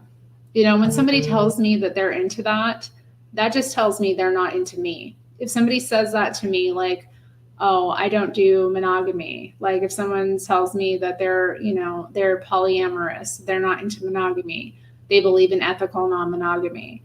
Okay, well, thank you for letting me know, because that means you don't actually like me. Because I don't know, when you actually like someone, being monogamous is easy. When you really like someone, it's easy to be faithful. When you really like someone, it's easy to be loyal. But again, I think the majority of it comes down to people getting into relationships for the wrong reasons, people who can't stand on their own, people who are weak. They need to have someone more than they need to have someone. It's for them, relationships are about fulfilling financial needs, not about fulfilling like emotional needs or emotional wants, and that to me, again, like I said, a lot of people get into relationships for the wrong reasons, period. And a lot of people need attention and they need validation as well. Like they need that constant validation. And it's also a way of like wielding power. Like I think too, it's a way of keeping your relationships more superficial as well. Like, you never really have to get very intimate if you're doing that. Like, to me, it's disgusting. I don't know what to say. Like, for me, it's hard for me to like give maybe a very good or clear view of it, because to me, it is the last thing I would ever want to do. To me, it like literally disgusts me. The idea of like being in love with someone and them being with someone else literally rips me apart. It rips me apart by shreds. The idea that I could like feel as deeply as I do about someone and have them behave that way without any regard for like how it would make me feel just, it's so violating just to even consider. I don't know how people do it. I don't know. Like, but again, like, I think maybe that's too me. Maybe I'm too romantic for this world. Maybe people don't care as much. And again, maybe people get into relationships for different reasons. A lot of the times, again, I think it just comes down to the fact that people get into relationships often for financial reasons, not romantic ones.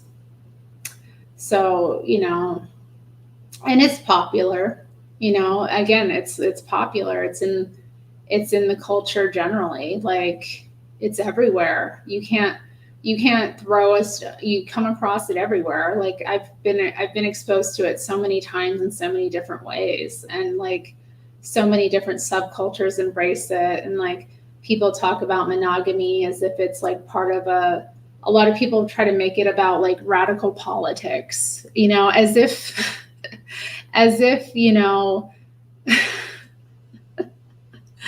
they try to make it about radical politics as if this isn't the way humans naturally are. Like, I'm sure some people, you know, I'm sure some people are less monogamous than others. Okay, but I just really feel very strongly like this is part of like being in a relationship. It's like, and part of like falling in love, being in love with someone, building a life with someone. You're meant to give up other people for that person. That sacrifice is supposed to be part of the deal. Like, I don't know. To me, it doesn't make much sense. Like, the sacrifice of all other people is part of like what you're giving in a relationship overall. You know, it's like, yes, I may find someone else attractive or delightful. Maybe I'm attracted to them. Maybe it would be nice to like get to know them and sleep with them and, you know, have an affair with them. But I'm not going to do that because I've chosen you to be the person that I give those parts of myself to. So to me, it's so unromantic. It's so unromantic to me. And that's to me like, and I also think about it, I'm like, how could you, I don't want to be with someone that feels that way about me, you know, that feels like their love for me and like that they could love someone else and me at the same time, and that's meaningful. Like, yeah, you can love. Real love is you have it for multiple people in your life, but like the kind of love that I want in a relationship, like a romantic relationship, I want it to be special. I want it to be reserved for me, you know? I want to be special to someone. You know, I want to be that special to someone. And yeah, it's just such a turnoff when people start talking about it. I'm like, I would literally like kill, you know what I mean? Like, maybe not literally kill, but like the violent rage and like jealousy that comes through me just contemplating it. It's like, this is not right. This is not right. It does not sit well in my soul. Like it's disgusting. It hurts. Like I can't bear it. And like when people tell me about it, like I'm just straight up with them. I'm like, I could never. I am massively jealous. Like I expect. Like I'm not the one like for that. Like you want to do that, go do it with someone else. There's plenty of people out there that, you know, will let you behave that way with them, but I'm not the one. Like it's so mean. It's so mean. Like, you know, and of course I think in some relationships too, like maybe they're not based on that, you know, maybe some marriages, because I've thought about that too, you know, the way that some people's marriages are constructed. Maybe like the wife has, you know, decided after they've had kids together, they've built their life together, that she's okay with him having mistresses or something like that.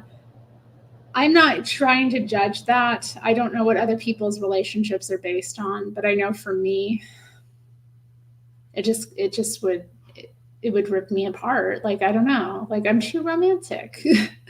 I need to be cherished. You know what I mean? Like, I need my feelings to be cherished.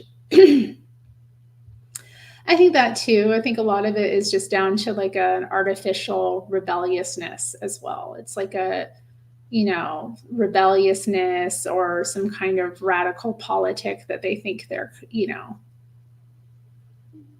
oh, monogamy is like so oppressive to like the human. Like, it's boundaries, having limitations is actually very healthy and very freeing to human beings. Like, we become like slaves.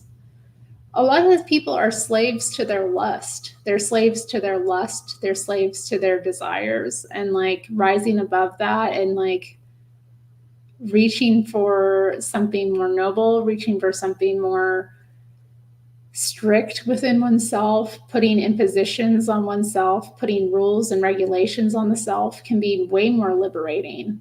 It can be way more freeing, and just having rules and standards for yourself and your relationships is way more freeing than just having an anything goes. Not everything goes. I guess that's for me too. It's like, no, not everything goes with me. I'm not a good girl. I'm not gonna have you in my life if you're gonna behave anyway. Like, no. Hell no. No, you can't just behave any way you want to if you want to have me in your life. No, that doesn't work that way. Like, I think that's too, maybe a lot of it is like low self-esteem. I think that's a big part of it too. Like, a lot of people are like, well, I really like them, and maybe if I just, love them and show them I love them and I put up with their mistreatment, then maybe one day they'll love me back the way I love them. Stupid. No. And Amy judge. Yes, I judge. It's okay to judge. This is something to judge. Like, when it comes to your personal relationships, you should be judging. Like, hello. The person in your life that you're being romantic with, for God's sakes, please judge that person. Judge what's going on. The fact that people are like, I don't want to be judgmental. Like, I remember, like, I found out something about someone that I was dating, and I told a friend about it. I was like, I found out this. And like, I was like really upset about it. I was turned off by it. And she's like, well, if you want to judge him for it. And I was like, yes, I do want to judge him for it. Yes, I'm going to. Yes. Sorry that I judged someone. Maybe I wish I'd known this before, and then I wouldn't have gotten involved with them at all. Like, couldn't believe it. But yeah, the fact that she was like, oh, you're being judgmental. Yeah, I should judge the person that I'm intimate with. I should judge the person that I'm trying to form a relationship with. Yes. I know. It's just, to me, it's like once that conversation even comes up, it's like, my mind would just be at like, okay, this person doesn't really like me. And I'd probably cry. I mean, honestly, like imagine you're in love with someone and they say some stuff like that to you. It's like, how do you not like just bawl? I'd be like devastated. Yeah, that too. Like, treat me like a woman, treat me like a lady, that's it too. It's like, come on. I'm not just anyone. Like, really? You think I'm just anyone and that you can just live a hedonistic lifestyle and court me? I mean, come on. I agree with that too. Like, it's just, to me, I think millennials are drawn to this stuff because of their poor financial acumen and choices. And I think they're drawn to it because of their pseudo radical politics. And I think they're drawn to it because, it's in the culture as well. I mean, there are many subcultures where that is very prevalent. And because a lot of millennials identify somewhere on the LGBT spectrum, it's very popular among those communities. I've known multiple like gay and lesbian couples at this point that have tried to pursue this, and it always backfires. They have a stable, good relationship with someone, and it's just not enough. They got to bring something else in. They got to be doing something else on the side. Their partner has to be okay with it. And it's never okay. It always ends in tears. It always ends in tears. It always ends in strife. It always ends in like a broken relationship. And that's like the LGBT crew is just like one of it. It's also like the radical communities, like anarchist communities, socialist communities. Like these kind of politics are big among millennials. So if they go into those, spaces, they're going to get exposed to all of this nonsense about how like oppressive monogamy is, how monogamy comes from capitalism. It's like, no, this is how people are when they're in love. Doesn't matter what economic situation we're living under.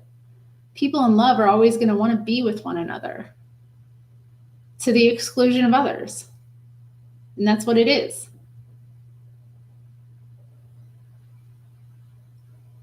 Like there is no economics. This isn't the economic system. It isn't oppression. It's literally like one of the most wonderful things we experience in this world. But anyway, go on about that for hours. It's just, like I said, it's upsetting to me though. Like I contemplate it and I'm just like, wow.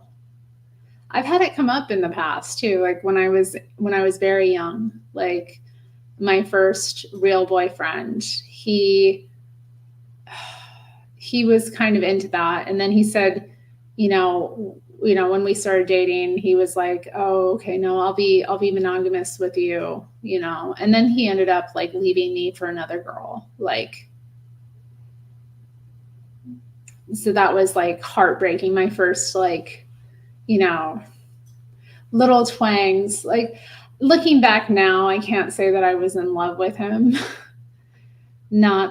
But at the time it was devastating to me. It was like, okay, like, we have all this stuff in common. Like, and I don't know, it was just, to me, it was like a big lesson. Like, so anytime after that, when somebody would bring it up to me, it was just a red flag immediately. Like if someone starts talking about that before we're dating, like I know 100% we're not going to date.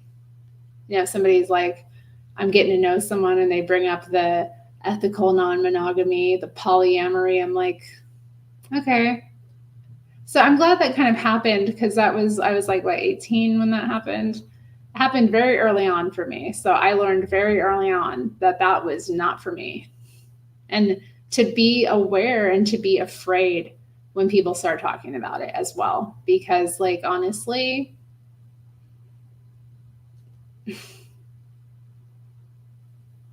like, what is it? What is it? It's an indication you're not the one. Okay. You're not the one. People have no problem being faithful when they really, really are into someone, when they really love someone. When somebody brings that up to you, that to me just is an indication that they want you to be a placeholder until like they're done using up whatever they can get out of you. I'm going to be brutal about it. I mean, that's what it is. It's really what it is. At the end of the day, that's what it is. And that's what it ends up being. It's like, And it's sad when it's like people who've been in relationships for years that get sucked into this, and they think, okay, well, even though we've been monogamous to one another for this many years, let's start dating other people and remain together and see how long that goes until, we finally leave each other. Because I think a lot of the time too, it's just people are too cowardly to break up. So they bring someone else in. And I think it's easier to break up with someone when you have someone else there, isn't it? It's easier to like leave a relationship you don't know how to leave when you've got someone else lined up, or when there's someone else in the mix. It makes it easier. So I think that's part of it as well. Like maybe people want to break up, but they don't know how. So embracing those kind of ideas is a way to kind of like get out of a relationship that they don't want to be in. Y'all, I've been on here for too long. I just looked at the time. Really, 3.5 hours.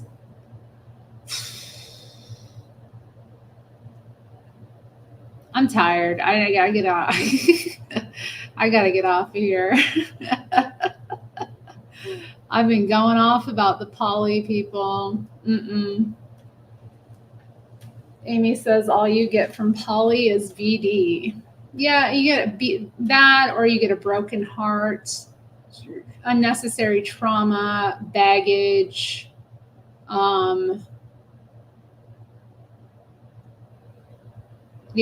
Like it's just, that's, for me, like I just mentioned that, like first boyfriend I ever had was into that like non-monogamy stuff, but he let it go for a while he was dating me until he found someone else he wanted to sleep with.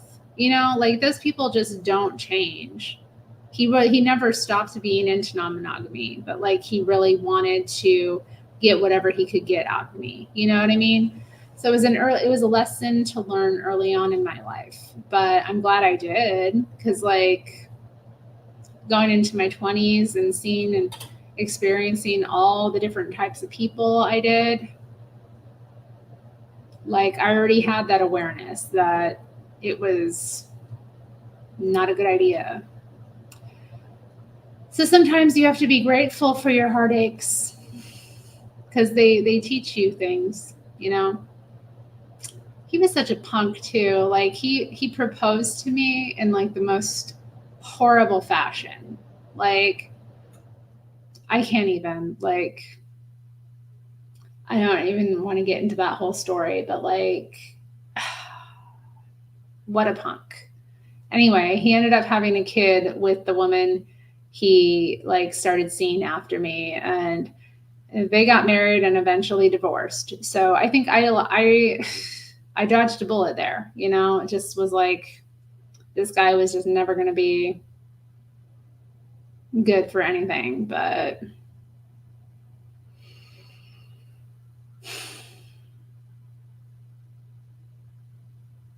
God, yeah, I'm thinking back now, that was so long ago. I can't believe I've been dating that long. I haven't been dating the whole time, obviously. I really haven't. There were many years I didn't. So many years. Like I think about it, like so many years I've gone without like being in a relationship ever. And I think for me, like, I get frustrated sometimes, but like, I think like it's so frustrating. Like everybody else is dating, getting in relationships, and I have dates here and there, but like, don't always work out. But then I look and I'm kind of like, well, it could be worse. I could be like in some sort of non-relationship, situationship, ethical, non-monogamy, polyamory situation. At least it's not that. Like, much rather be single. Like there's so many worse things than being single. And I feel like that is worse than being single. Like I would rather be single than being deliberately messed with and hurt by someone who doesn't even, and used by someone who doesn't even really like me that much. Like that has to be really damaging, you know? And I look at women, a lot of women get sucked into that stuff too. They think it's like feminism or something to be against monogamy. You know, they think it's like, yeah, they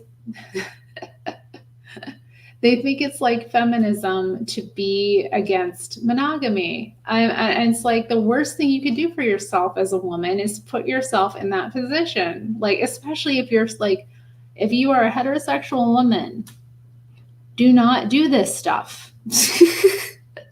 If you're not a heterosexual woman, don't do this stuff.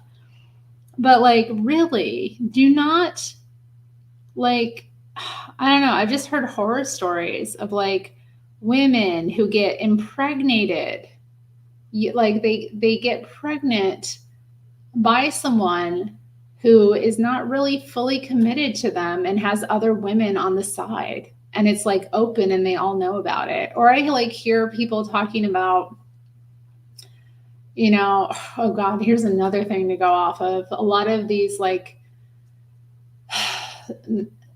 I don't know, like modern, I don't even know how to describe them, like manosphere influencers who are like encouraging men, like, or telling men and young women that listen to them too, like, oh, if he's a high earning man, they call it high value, but they don't mean high value. They mean high earning, a man with a high income, because there is a difference between high value and high earning and high income. Okay.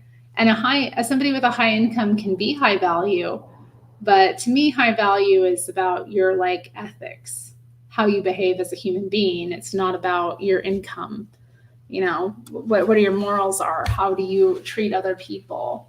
What, you know, how are you in your community? Like that kind of thing. High value. Yo. Yes. You have to have values. Yeah, but they're like encouraged. They're like saying this stuff like, oh, if you have a high income, then you can cheat. You know, then you can cheat and your wife has to be okay with it. Or if you're a woman and your man's providing for you and he has a high income, then you have to let him cheat. Like, and women are like, young women are swallowing this stuff, this nonsense up. And I'm like, do not tolerate cheating. Don't tolerate it. Like, don't.